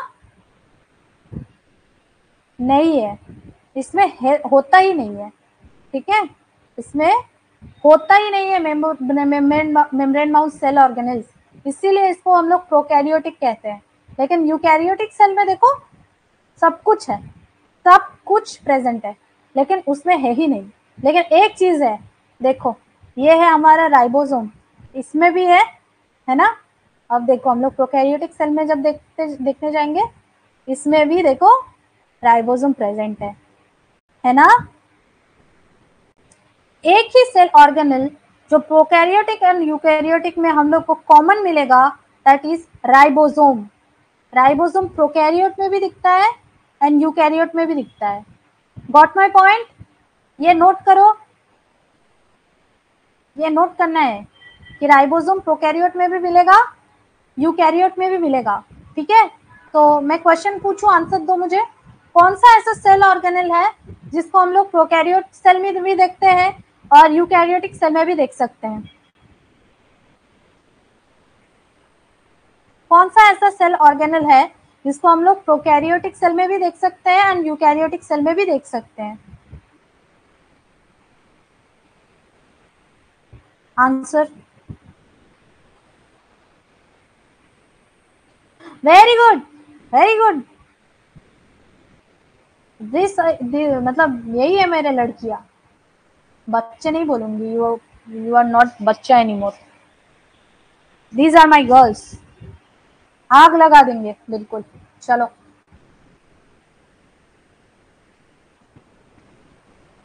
हो गया। बड़ा मजा आया ना? मजा आ रहा है सबको? मजा आ रहा है सबको? मजा आ रहा है? हाँ, प्रोकैरियोटिक में 70S राइबोसोम होता है, न्यूरेला ने लिखा है। हाँ बिल्कुल सही बात है, वो भी मैं बताऊंगी तुम लोग को। जिनको नहीं पता है कोई डरने का बात नहीं है, मैं अभी बता दूंगी। मजा आ रहा है? चलो, यही है, मजा आना चाहिए। समझ आया ना, मजा आना चाहिए। समझ में आना चाहिए वैसे, लेकिन मजा भी आना चाहिए। चलो स्टार्ट करें। हाँ चलो गला मेरा तो अब देखो, राइबोसोम क्या है? Ribosomes are non membrane bound. Ribosome में कोई मेम्ब्रेन नहीं होता है। राइबोसोम जो होता है ना, उसमें कोई मेम्ब्रेन नहीं होता है, नॉन मेम्ब्रेन बाउंड है, उसमें कोई मेम्ब्रेन प्रेजेंट नहीं है। ठीक है। Bound organelles found in all cells both in eukaryotic as well as prokaryotic. Ribosome एक नॉन मेम्ब्रेन बाउंड ऑर्गेनेल है, उसका बाहर कोई भी मेम्ब्रेन नहीं है। ये हाईलाइट करना है, नोट में लिखना है। ये मैं तुम लोग को जब रिकैप कराऊंगी उसमें भी बताऊंगी कि राइबोसोम के बाहर कोई भी पर्दा नहीं है। ठीक है, मेम्ब्रेन बाउंड ऑर्गेनेल नहीं है ये। ठीक है, इसके बाहर कोई भी पर्दा नहीं है। Ribosomes are not membrane bound organelles found in all cells, all cells, both eukaryotic and as well as prokaryotic. Ribosome एक ऐसा ऑर्गेनिज्म है जिसको हम लोग यूकैरियोटिक में भी पा सकते हैं एंड प्रोकैरियोटिक में भी पा सकते हैं। जो तुम लोगों ने अभी मुझे आंसर दिया, तो ये तुम लोग गलती नहीं करोगे, मुझे बताएं। Within the cell, ribosomes are found not only in the cytoplasm। ठीक है, राइबोसोम कहाँ है? सिर्फ साइटोप्लाज्म के अंदर नहीं है। ठीक है, हम लोग ये जो डायग्राम हम लोग ने देखा, तो हम लोग क्या देख रहे हैं कि राइबोसोम, इस डायग्राम में देखो, इस डायग्राम में देखो, राइबोसोम साइटोप्लाज्म में तैरता नजर आएगा। फिर इस डायग्राम में भी हम लोग देखेंगे कि राइबोसोम देखो इस साइटोप्लाज्म में तैरता हुआ नजर आएगा। लेकिन एनसीईआरटी कहता है क्या? राइबोसोम ना सिर्फ साइटोप्लाज्म में प्रेजेंट नहीं होता है, वो कहीं और भी हो सकता है। कहाँ पे हो सकता है देखो, but also within two organelles. दो ऐसे ऑर्गेनल्स है, एक ये एंड दूसरा वाला ये, इनके अंदर भी हम लोग को राइबोसोम मिलेगा। ठीक है, ये एक बहुत ही इंपॉर्टेंट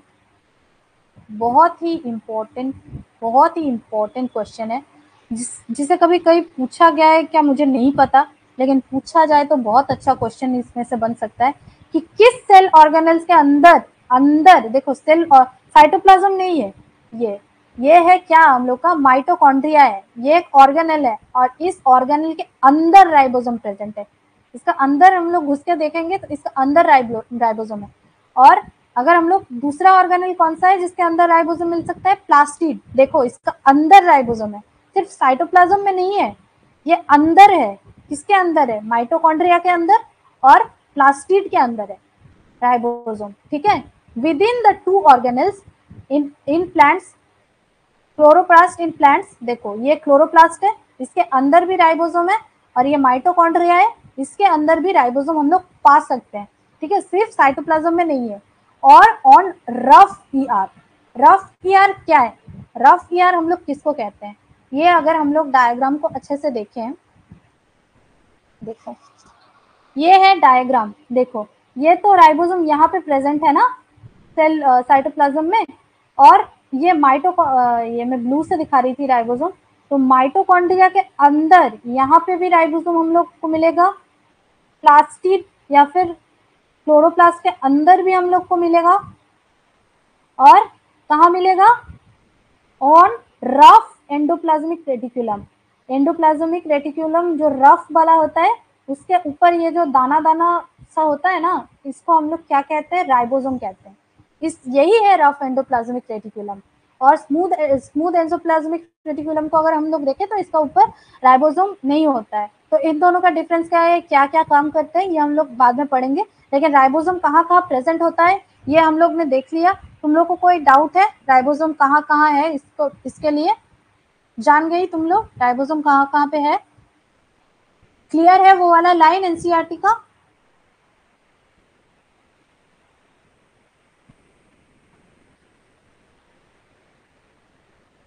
नो क्यों लिखा, समझ में नहीं आया? नुरेला, समझ में नहीं आया राइबोसोम कहाँ कहाँ प्रेजेंट होता है?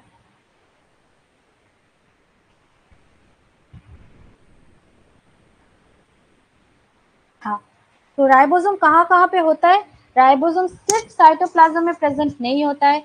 राइबोसोम को हम लोग दो ऑर्गेनल का अंदर भी देख सकते हैं। किसमें देख सकते हैं? माइटोकॉन्ड्रिया के अंदर भी देख सकते हैं, क्लोरोप्लास्ट के अंदर भी देख सकते हैं। और न्यूक्लियस के बाहर जो एंडोप्लाज्मिक रेटिकुलम है, उसमें से जो एक दो टाइप का होता है, एक स्मूथ एंडोप्लाज्मिक रेटिकुलम, एक रफ एंडोप्लाज्मिक रेटिकुलम। उस रफ एंडोप्लाज्मिक रेटिकुलम के ऊपर भी राइबोसोम को हम लोग आराम से ढूंढ सकते हैं। ठीक है, इस जगह में राइबोसोम मिल सकता है। राइबोसोम क्या है? राइबोसोम एक सेल ऑर्गेनल है, और वो स्मॉलेस्ट सेल ऑर्गेनल है, सबसे छोटा सेल ऑर्गेनल। अगर हम लोग से पूछे तो हम लोग आंसर देंगे कि वो राइबोसोम है। वो कहाँ मिलता है? वो प्रोकैरियोटिक सेल में भी मिल सकता है, वो यूकैरियोटिक सेल में भी मिल सकता है। और भी हम लोग जानेंगे राइबोसोम के बाद, जब हम लोग बारे में, तो हम लोग सब एक एक सेल ऑर्गेनल को अलग से स्टडी करेंगे। ठीक है, तो लेट्स स्टार्ट अगेन। चलो,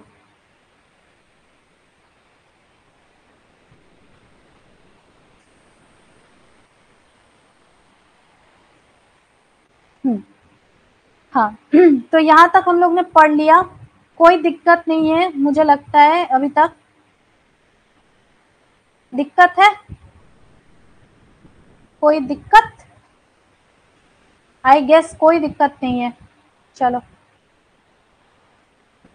उसके बाद animal cells contain another non-membrane bound organelle called centrosome which helps in cell division।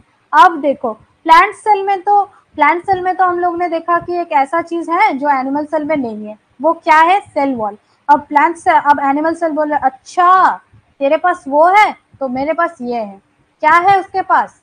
उसके पास है सेंट्रोजोम। सेंट्रोजोम प्रेजेंट है एनिमल सेल के पास। एनिमल सेल के पास क्या होता है? सेंट्रोजोम, जो प्लांट सेल के पास नहीं होता है। प्लांट सेल उसको लैक करता है, नहीं है प्लांट सेल के पास। ठीक है, लेकिन क्या प्लांट सेल डिवाइड नहीं करते हैं? ऑफ कोर्स डिवाइड करते हैं। कैसे करते हैं, क्यों करते हैं, ये मैं तुम लोगों को बाद में बता दूंगी जब हम लोग सेल डिविजन पढ़ेंगे तब।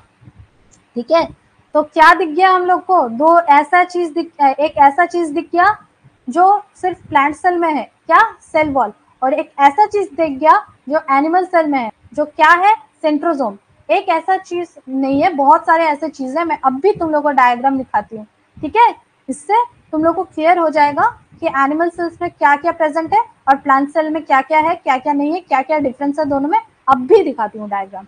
ठीक है, सेंट्रोसोम समझ में आया? सिर्फ एनिमल सेल में होता है, समझ में आया?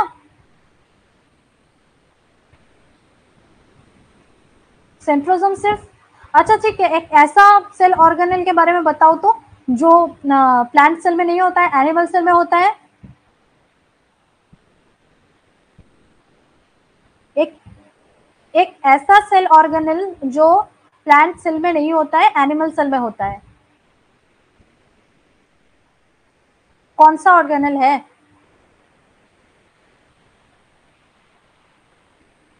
हम्म, कौन सा ऐसा ऑर्गेनल है? प्लांट सेल में नहीं मिलेगा लेकिन एनिमल सेल में मिलेगा। कौन सा? Good good good. ए सुनामी, तुम स्पेलिंग ठीक करो, स्पेलिंग ठीक करके लिखो मुझे।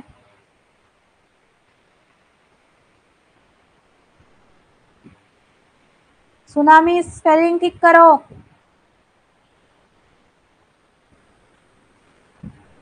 करो स्पेलिंग ठीक करो।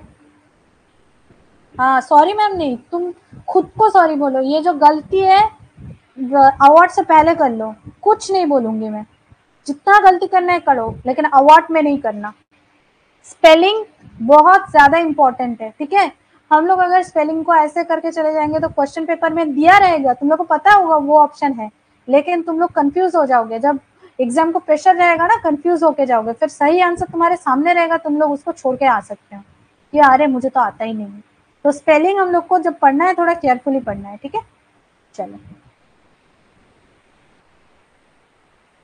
चलो, हाँ अब मैं तुम लोग को दिखाती हूँ, एकदम पूरा अच्छे से क्लियर हो जाएगा। थोड़ा टाइम दो मुझे। वन नोट, हाँ देखो।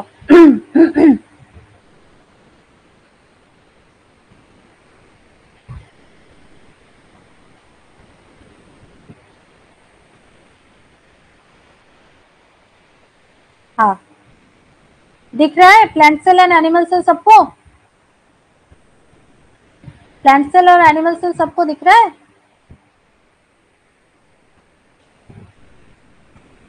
यस और नो दिख रहा है सबको, प्लांट सेल और एनिमल सेल? अब हम लोग इसका डिफरेंस यही से स्टडी करेंगे, डायग्राम से स्टडी करेंगे, तो फिर हम लोग को बहुत अच्छे से समझ में आएगा कि दोनों में अलग क्या क्या है। चलो रेडी, देखो सबसे पहला डिफरेंस। देखो सबसे पहले मैंने मार्क करके रखा सेल वॉल। ऊपर वाला है हम लोग का प्लांट सेल, ये वाला हम लोग का प्लांट सेल है, और ये हम लोग का एनिमल सेल है। अपना एनसीईआरटी खोल सकते हो या फिर इसमें भी देख सकते हो, ठीक है। देखो इसमें क्या है, सेल वॉल है, लेकिन इसमें कहाँ है सेल वॉल? कहीं भी नहीं है।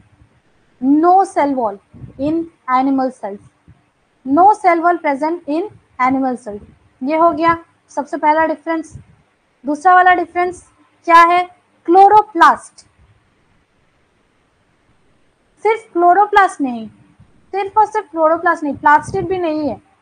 एनिमल सेल्स में प्लास्टिड नहीं है। इंसान क्या तुम लोग को हरा लाल पीला दिखते हैं? हम लोग हरा लाल पीला काला है, सॉरी हरा लाल पीला है हम लोग, लाल हलुद सबुज नील आमरा।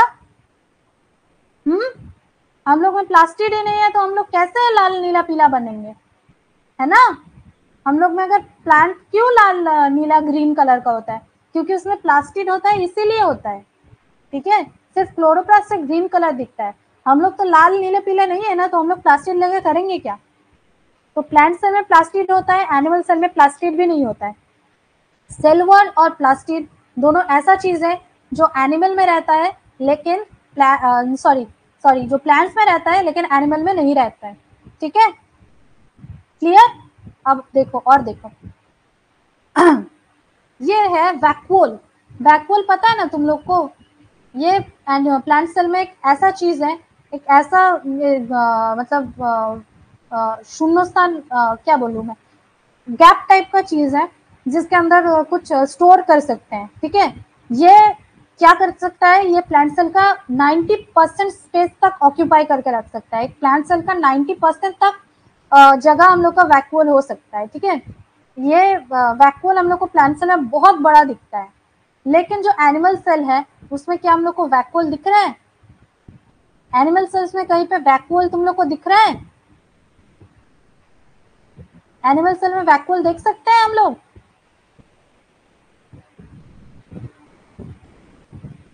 एनिमल सेल्स से वैक्यूल था क्या? Animal cells have vacuoles? दिख रहा है वैक्यूल्स किसी को? नहीं नहीं नहीं, बट मुझे बताना है कि एनिमल सेल्स में वैक्यूल्स एब्सेंट नहीं होते हैं। इसमें भी होते हैं, लेकिन इतने छोटे हैं कि दिखते ही नहीं है, या फिर किसी किसी सेल में तो होते ही नहीं है, ठीक है। लेकिन प्लांट सेल्स में हमेशा हमेशा के लिए हम लोग को एक बड़ा सारा वैक्यूल देखने को मिल सकता है, और कभी कभी तो ये इतना बड़ा होता है कि सेल का 90% स्पेस भी ऑक्यूपाई कर सकता है, ठीक है। अब देखो अब प्लांट सेल तो बहुत कुछ हम लोग देख लिया प्लांट सेल से, ठीक है। और क्या है सेंट्रियोल, ये किसका फीचर है, ये है एनिमल सेल का फीचर। और ये किसके लिए हेल्प करता है, ये सेल को डिवाइड करने में हेल्प करता है, सेल डिवीजन में हेल्प करता है, ठीक है।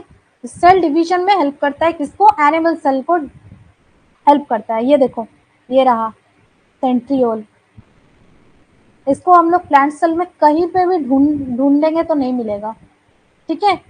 बाकी सब ऑलमोस्ट सेम है, ऑलमोस्ट सेम है, ठीक है। Any doubt, any doubt everybody, any doubt everybody. बताओ। No no, okay clear, very good, very good, okay. तो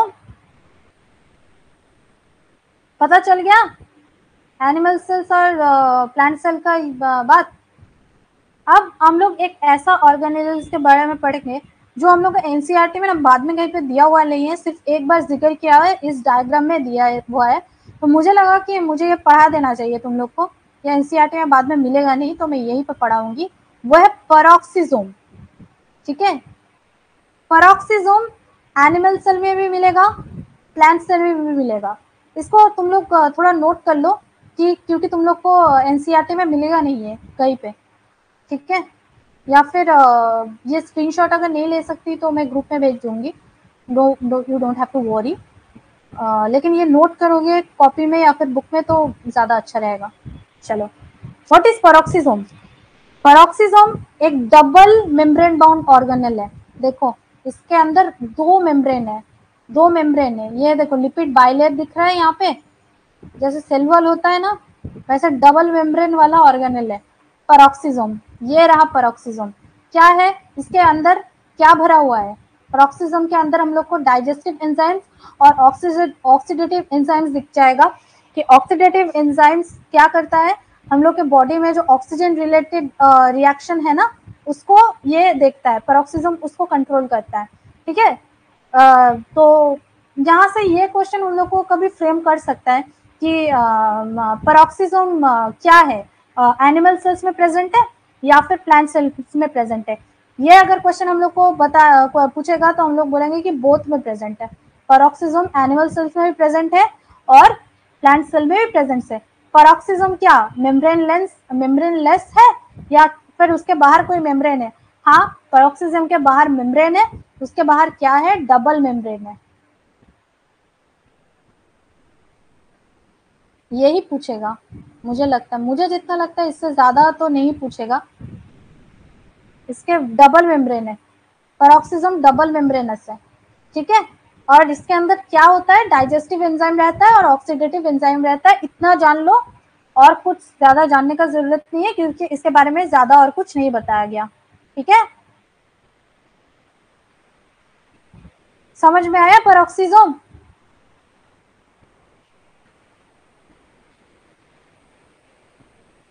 पेरोक्सिसोम समझ गई।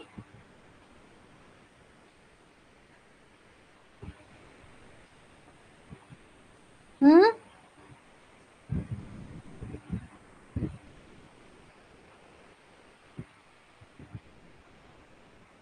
ये रहा कुछ बेसिक डिफरेंस हम लोग का प्लांट सेल और एनिमल सेल्स का। सेल क्या है, सेल क्यों है, क्यों, हाँ क्या हो गया मैं नुरेला।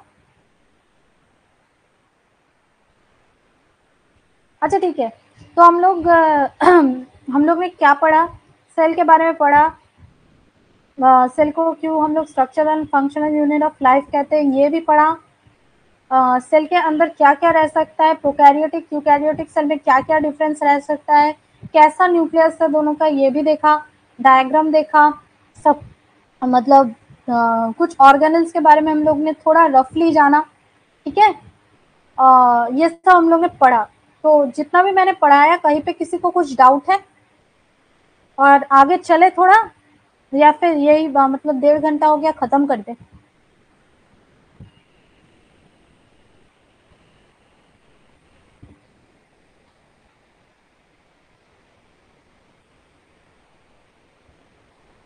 जितना भी पढ़ा है सबको समझ में आ गया होगा तो, और आगे नहीं जाना है तो मैं यहीं पर खत्म कर दूंगी। सब बता दो मुझे, सब बताएंगे तो मैं चलूंगी, मुझे कोई मसला नहीं है, मेरे पास टाइम ही टाइम है, मैं घर पे हूँ। बाकी दोनों कहाँ गई? वो लड़की कौन है? क्या सुनामी और नुरेला का? सोनाली শুয়ে গেছে, ঘুমিয়ে পড়েছিস? সোনালি ঘুমাচ্ছিস?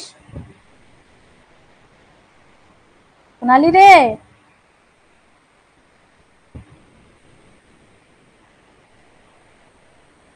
সোনালি হ্যাঁ ম্যাম, নুরেলা লিখছে ঘুমাচ্ছে। না সরি, সোনালি বলছে হ্যাঁ। এই সোনালি,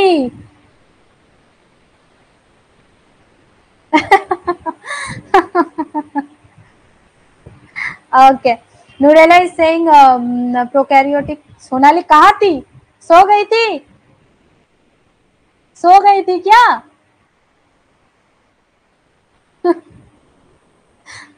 Were you sleeping?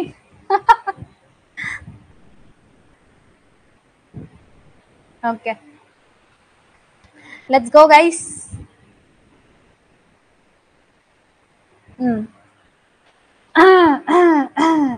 গলার 12টা বাজছে। আচ্ছা, আবার পড়লাম রে।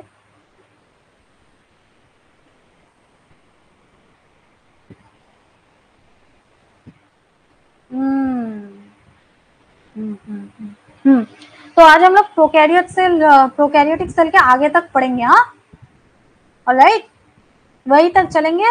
और कल या तो परसों तुम लोग का क्लास रहेगा, मैं यहीं से कंटिन्यू करूंगी आगे।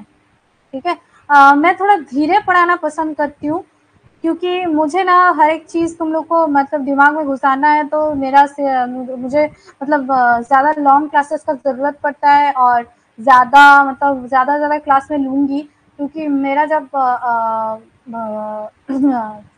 कॉलेज अभी सही से नहीं हो रहा है, लेकिन जब सही से स्टार्ट हो जाएगा तो मेरे पास बिल्कुल भी टाइम नहीं रहेगा। तो मैं तुम लोग को मतलब टास्क लेती रहूँगी, ज़्यादा से ज़्यादा क्लास लूँगी और ज़्यादा टाइम भी दूँगी, क्योंकि मुझे एक चीज़ समझाने में टाइम लगता है। ठीक है। और मुझे लगता है कि तुम लोग में ये पेशेंस है कि तुम लोग मेरे साथ कोऑपरेट करके चलोगे, और तुम लोग मेरे साथ रहोगे लास्ट तक। ठीक है, चलो। Cell differs greatly in size, shape and activities. Cell, हर एक सेल क्या एक जैसा होता है? बिल्कुल बिल्कुल बिल्कुल नहीं होता है। देखो, ये सब सेल है। सेल का देखो, इस सेल का शेप अलग है, इस सेल का शेप अलग है, ये ऐसा है, ये ऐसा दिखता है, ये ऐसा दिखता है, ये ऐसा दिखता है, ये ऐसा दिखता है, और ये ऐसा दिखता है। अरे, सेल तो सेम ही नहीं है। सेल का साइज एंड शेप क्या होता है? हर एक सेल का शेप एंड साइज क्या होता है? अलग अलग रहता है। ठीक है। ये समझ गए हम लोग? देखो, फॉर एग्जाम्पल यहाँ पे दे रहे हैं, माइकोप्लाज्मास द स्मॉलेस्ट सेल्स। ये बन गया एमसीक्यू, बन गया एमसीक्यू लड़कियों। Microplasmas the smallest cells, only 0.3 micrometre in length, while bacteria, जो बैक्टीरिया है ना, could be 3 to 5 micrometre. Sorry, देखो कितना छोटा है, समझ में आ गया? माइकोप्लाज्मा सबसे छोटा सेल कौन सा है? सबसे छोटा सेल कौन सा है, मुझे बताओ। सबसे छोटा सेल कौन सा है, बताओ। Answer me, which one is the smallest cell?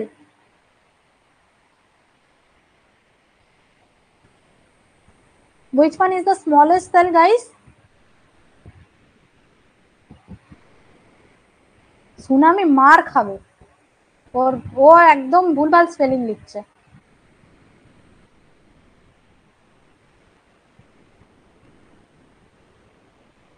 আমরা থাকলে মার দিতাম। Nurella mycoplasma, mycoplasma, not micro, it's myco, mycoplasma, mycoplasma, micro নয়, মাইকো।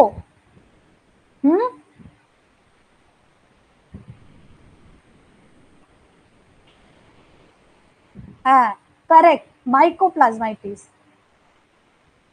মুখে সবাই বল, আমি মুখে বলছি, আমি তো তোদের শুনতে পাবো না, মুখে বল মাইকোপ্লাজমা, সবাই বল মাইকোপ্লাজমা। বলেছিস নিশ্চয়ই, চল। Cells differ greatly in, for example, mycoplasmas, the smallest cells are only 0.3 micrometer in length, while bacteria देख कतो छोटो, कितना छोटा है, बैक्टीरिया से भी छोटा है, 3 to 5 माइक्रोमीटर्स है, जस्ट 3 to 5 माइक्रोमीटर्स, बैक्टीरिया इतना छोटा, उससे भी छोटा होता है ये माइक्रोप्लाज्मा। ठीक है, माइक्रोप्लाज्मा के बारे में कुछ पॉइंट्स मैं तुम लोग को बताना चाहती हूँ। इसको हम लोग जब बायोलॉजिकल क्लासिफिकेशन एक चैप्टर आता है 11 का सेकंड चैप्टर है, वो जब पढ़ेंगे वहां पे भी एक बार पढ़ेंगे तो वहां पे रिवीजन हो जाएगा। ठीक है, माइक्रोप्लाज्मा में क्या नहीं होता है, देखो माइक्रोप्लाज्मा में सेल वॉल नहीं होता है, it lacks cell wall, microplasma में कोई भी सेल वॉल प्रेजेंट नहीं होता है। ठीक है, it can survive without O2, ठीक है, it can survive without O2, it's a facultative anaerobe. इसका मतलब मैं जब वो चैप्टर पढ़ाऊंगी वो बता दूंगी फैकल्टेटिव एनारोब क्या होता है, अभी बस जान के रखो। और ये बहुत सबसे ज्यादा इंपॉर्टेंट है, ये एमसीक्यू में भी पूछ सकता है तुम लोग को। इसको जोकर ऑफ प्लांट किंगडम बोला जाता है। जोकर ऑफ प्लांट किंगडम किसको बोला जाता है, माइक्रोप्लाज्मा को बोला जाता है। ठीक है, क्यों बोला जाता है, क्योंकि इसका बाहर तो सेल वॉल प्रेजेंट नहीं है, और सेल वॉल हम लोग का एक सेल को क्या करता है, रिजिडिटी देता है, मतलब हार्ड बनाता है। अगर उसके बाहर सेल वॉल नहीं होगा तो वो अलग अलग टाइप का शेप बनाएगा, बहुत अजीब अजीब टाइप का लगेगा, और अजीब सा शेप बनाएगा तो उसको देख के हम लोग को हंसी आएगा।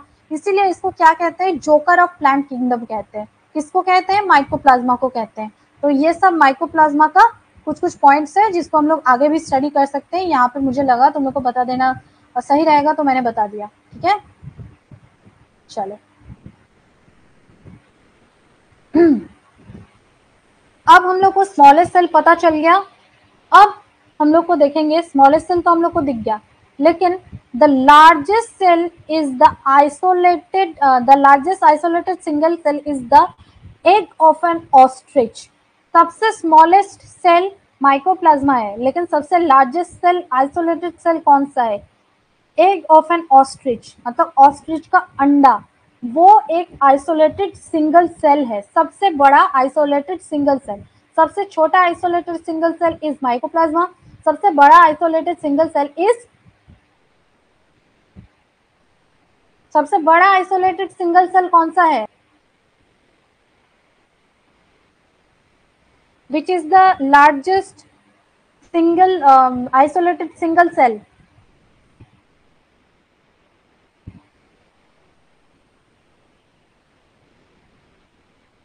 आंसर नहीं,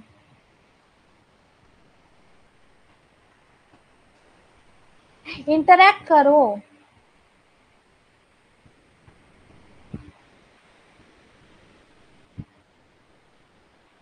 एक किसका, मुर्गी का, सोनाली मुर्गी का अंडा।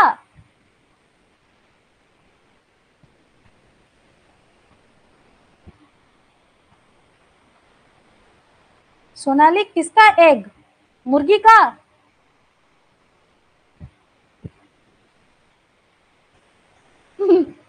मुर्गी का नहीं बेटा, ऑस्ट्रिच का। ऑस्ट्रिच, ऑस्ट्रिच, উট পাখি, উট পাখির ডিম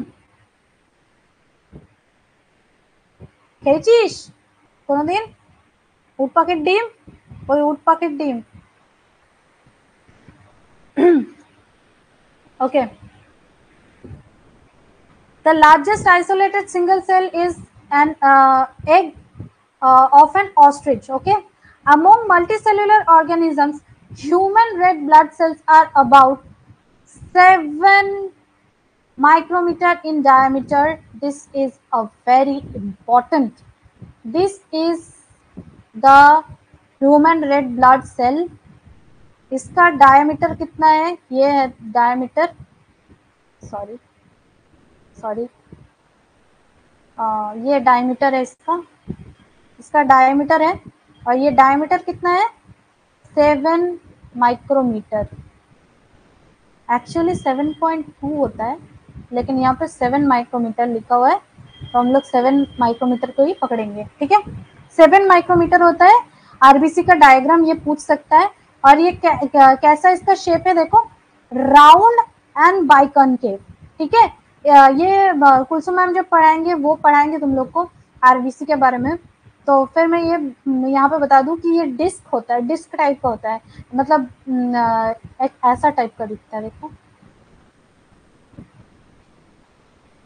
ऐसा दिखता है, ये जो है ना ऐसा दिखता है। साइड से अगर देखेंगे तो आरबीसी ऐसा दिखता है, यहाँ से चपटा होता है, इसलिए हम लोग इसको क्या कहते हैं? बाइकॉनकेव कहते हैं, बाइकॉनकेव डिस्क शेप्ड, ठीक है। और यहाँ से सामने से हम लोग देखेंगे तो ये राउंड दिखता है, तो इसलिए ये राउंड एंड बाइकॉनकेव कहा है। बाइकॉनकेव क्यों कहा है? क्योंकि ये दोनों दूसरा साइड से ये ऐसे घुसा हुआ रहता है, इसलिए। समझ में आ गया? ओके, चलो नेक्स्ट क्या लिखा हुआ है? Nerve cells are some of the longest cells. देखो ये आ गया दूसरा इंपॉर्टेंट, और नर्व सेल ही सबसे लॉन्गेस्ट सेल है हम लोग में भी। ये रहा, ये है नर्व सेल, कितना लंबा है देखो, ब्रांच्ड है एंड लॉन्ग है। नर्व सेल भी बहुत टाइप का होता है, ये जब तुम लोग को मैम पढ़ाएंगी वो बता देंगी, ठीक है। ह्यूमन फिजियो में ही आएगा, तो वहाँ पे वो एक्सप्लेन करेंगी नर्व सेल को बहुत अच्छे से। लेकिन यहाँ पे समझ लो कि ये ब्रांच्ड होता है और लॉन्गेस्ट सेल्स में से एक होता है, बहुत लंबा होता है ये, ठीक है।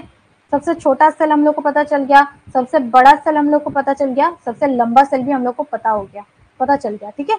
Cells also very greatly in this shape. अब साइज में तो हम लोग को दिख गया यहाँ से, लेकिन शेप में भी कहीं कहीं पे अलग अलग टाइप का हो सकता है, ठीक है। शेप भी अलग अलग टाइप का हो सकता है सेल का, जैसे कि दे में भी डिस्क लाइक, यहाँ पे मैंने दिखा दिया, ये डिस्क लाइक हो सकता है, ये डिस्क टाइप का। पॉलीगोनल का मतलब क्या है? ऐसा ऐसा हम लोग को प्लांट सेल में दिखेगा, ठीक है। हम लोग जब पढ़ेंगे आगे, ये ऐसा पॉलीगोनल हो सकता है, ठीक है। बहुत सारा लाइन से बना हुआ हो सकता है, जिसे हम पॉलीगोनल कहेंगे। कॉलमनर हो सकता है, देखो हम लोग जब एनिमल टिश्यू पढ़ेंगे ना तब पढ़ेंगे, ये कॉलमनर है, देखो कॉलमनर एपिथेलियल टिश्यू दिख रहा है, कैसा एक कॉलम जैसा दिख रहा है ना, ऐसे एक कॉलम जैसा।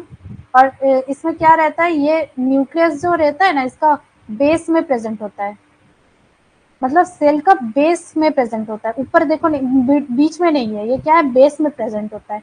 ये हम लोग जब एनिमल टिश्यू पढ़ेंगे तो बहुत अच्छे से इसको स्टडी करेंगे, ठीक है। लेकिन अभी तक इतना जान लो, कॉलमनर होता है, क्यूबॉइड होता है, ये तुम लोग नाम सुना होगा, कॉलमनर एपिथेलियम, क्यूबॉइडल एपिथेलियम, है ना? नाम सुना है ना, कॉलमनर एपिथेलियम, क्यूबॉइडल एपिथेलियम। वहां पे हम लोग प्लांट टिश्यू जब स्टडी करेंगे तो इसको बहुत अच्छे से हम लोग स्टडी करेंगे, ओके। अब थ्रेड लाइक हो सकता है कुछ एरिया, देखो ट्रैकीड, ये हम लोग जब प्लांट टिश्यू स्टडी करेंगे तब देखेंगे। इलोंगेटेड है, लंबा सा है। यहाँ पे देखो मेसोफिल सेल्स है, मेसोफिल सेल्स हम लोग को लीफ में मिलता है। ये क्या है? राउंड एंड ओवल है, ये देखो ओवल है, राउंड है, सबका शेप अलग अलग है। देखो ये कैसा है, ये और ये एक है क्या? दोनों ही तो प्लांट सेल है, कौन है?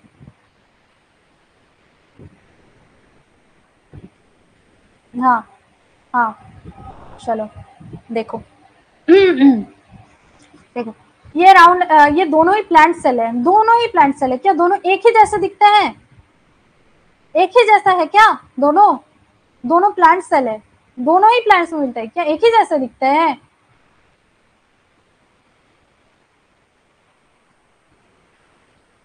इन दोनों को ही हम लोग प्लांट के सेल में ही मतलब प्लांट के बॉडी में देख सकते हैं, लेकिन क्या दोनों एक जैसे दिखते हैं?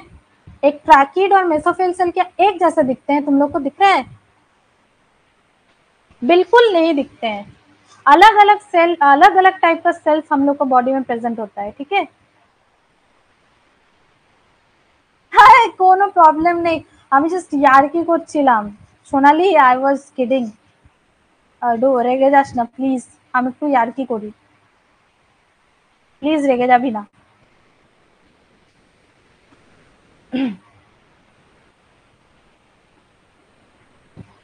ওকে, they may be disc-like, polygonal, columnar, cuboid, thread-like or even irregular। irregular का मतलब क्या है बोल तो? Amoeboid shape. irregular एमीबा जैसा होता है ना, टेढ़ा मेढ़ा। एमीबा देखा है कभी? एक ऐसा ऐसा होता है एमीबा। इसका कोई शेप होता है क्या? बिल्कुल, जिसका शेप टेढ़ा मेढ़ा होता है उसको एमीबॉइड कहते हैं। और हम लोग का बॉडी में कौन है बोलते हो ऐसा? व्हाइट ब्लड सेल है, देख एमीबा जैसा है, टेढ़ा मेढ़ा है। White blood cells are irregular, इसको हम लोग एमीबॉइड कहते हैं। समझ में आया एमीबॉइड किसको कहते हैं? एमीबॉइड शेप किसको कहते हैं? इरेगुलर शेप को कहते हैं, जिसका कोई आकार नहीं होता है, कभी भी कैसा भी बन सकता है वो, ठीक है? उसको हम लोग कहेंगे एमीबॉइड, ठीक है? The shape of the cell may vary with the function they perform. अब ये क्यों ऐसा है, ये क्यों लंबा सा है, ठीक है, और ये क्यों गोल सा है? कोई तो रीजन होगा, ऊपर वाले ने इसको लंबा बनाया और इसको गोल बनाया। रीजन इज, ये लोग के काम के ऊपर डिपेंड करके ये लोग ऐसे हैं, ठीक है? मैं अगर काम बताने जाऊंगी तो पूरा मतलब खत्म हो जाएगा, ये लेक्चर खत्म हो जाएगा, बाद में वो वाला लेक्चर खत्म हो जाएगा। तो जब हम लोग प्लांट टिश्यू स्टडी करेंगे तो इन सब का काम अच्छे से देखेंगे, ठीक है? लेकिन ये जान लो कि शेप अलग क्यों होता है, क्योंकि इन लोग का काम अलग अलग है, इन लोग का फंक्शन अलग अलग है, ठीक है? नेक्स्ट डे हम लोग स्टार्ट करेंगे प्रोकैरियोटिक सेल से, ठीक है? यहाँ तक जितना भी मैंने पढ़ाया है, कोई दिक्कत, कोई परेशानी है?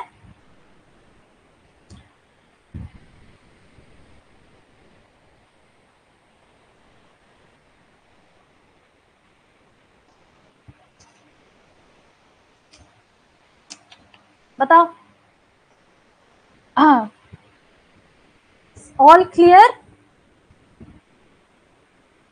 All clear? पूरा एनसीईआरटी लाइन, वर्ड, डायग्राम जो दिखाया, सब क्लियर? गलती करोगे? गलती नहीं होगा? अच्छा लगा? मजा आया?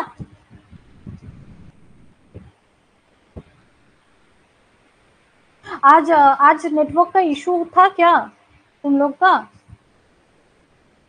आज नेटवर्क इशू था मेरी ओर से? कोई मेरा तरफ से कोई नेटवर्क इशू था? Answer me. हाँ, इसलिए मैंने बोला कि मैं रात में क्लास लूंगी, क्योंकि मैं जिस एरिया में रहती हूँ ना, वो थोड़ा, मेरा घर जहाँ पे है वहाँ पे थोड़ा मतलब गाड़ी वाड़ी चलता है और नीचे सब दुकान वगैरह है, तो बहुत साउंड का, नॉइज का प्रॉब्लम होता है शाम, इसलिए मैं शाम के टाइम पे क्लास लेना प्रेफर करती हूँ, ठीक है? और नेटवर्क भी थोड़ा अच्छा रहता है तो तुम लोग को भी प्रॉब्लम नहीं होगा।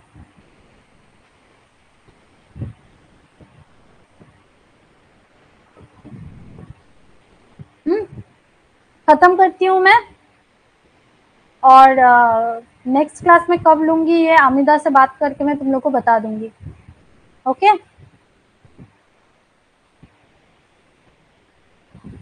ऐसे ही जाना है या फिर मुझे कुछ चेंज करना है तो तुम लोग मुझे बता सकते हो कि मैम ऐसे मत करिए, थोड़ा जल्दी जल्दी करिए, ऊपर ऊपर से जाइए, या फिर मैम ऐसा करेंगे तो अच्छा होगा, ऐसा करेंगे तो बुरा होगा।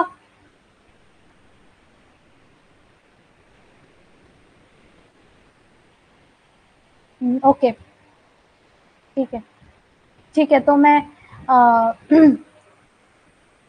हाँ, रूटीन बहुत जल्दी दूंगी। सब सब कहाँ से हो वैसे तुम लोग? घर कहाँ पे है तुम्हारा? मैं आमिरदा से बात करूंगी आज, तुम लोग का क्लास खत्म होने के बाद आमिरदा से मैं बात करती हूँ, तो आमिरदा बता देंगे तुम लोग को। मैं बहुत जल्दी रूटीन सेंड करने बोलती हूँ, ठीक है। अभी आमिरदा का थोड़ा एग्जाम है, इसलिए थोड़ा क्लास शेड्यूल इधर उधर है, लेकिन नेक्स्ट मंथ से या फिर कुछ दिन बाद से मुझे देखना है। कैमरा बहुत गंदा है, मैं फिर भी ऑन करती हूँ। तो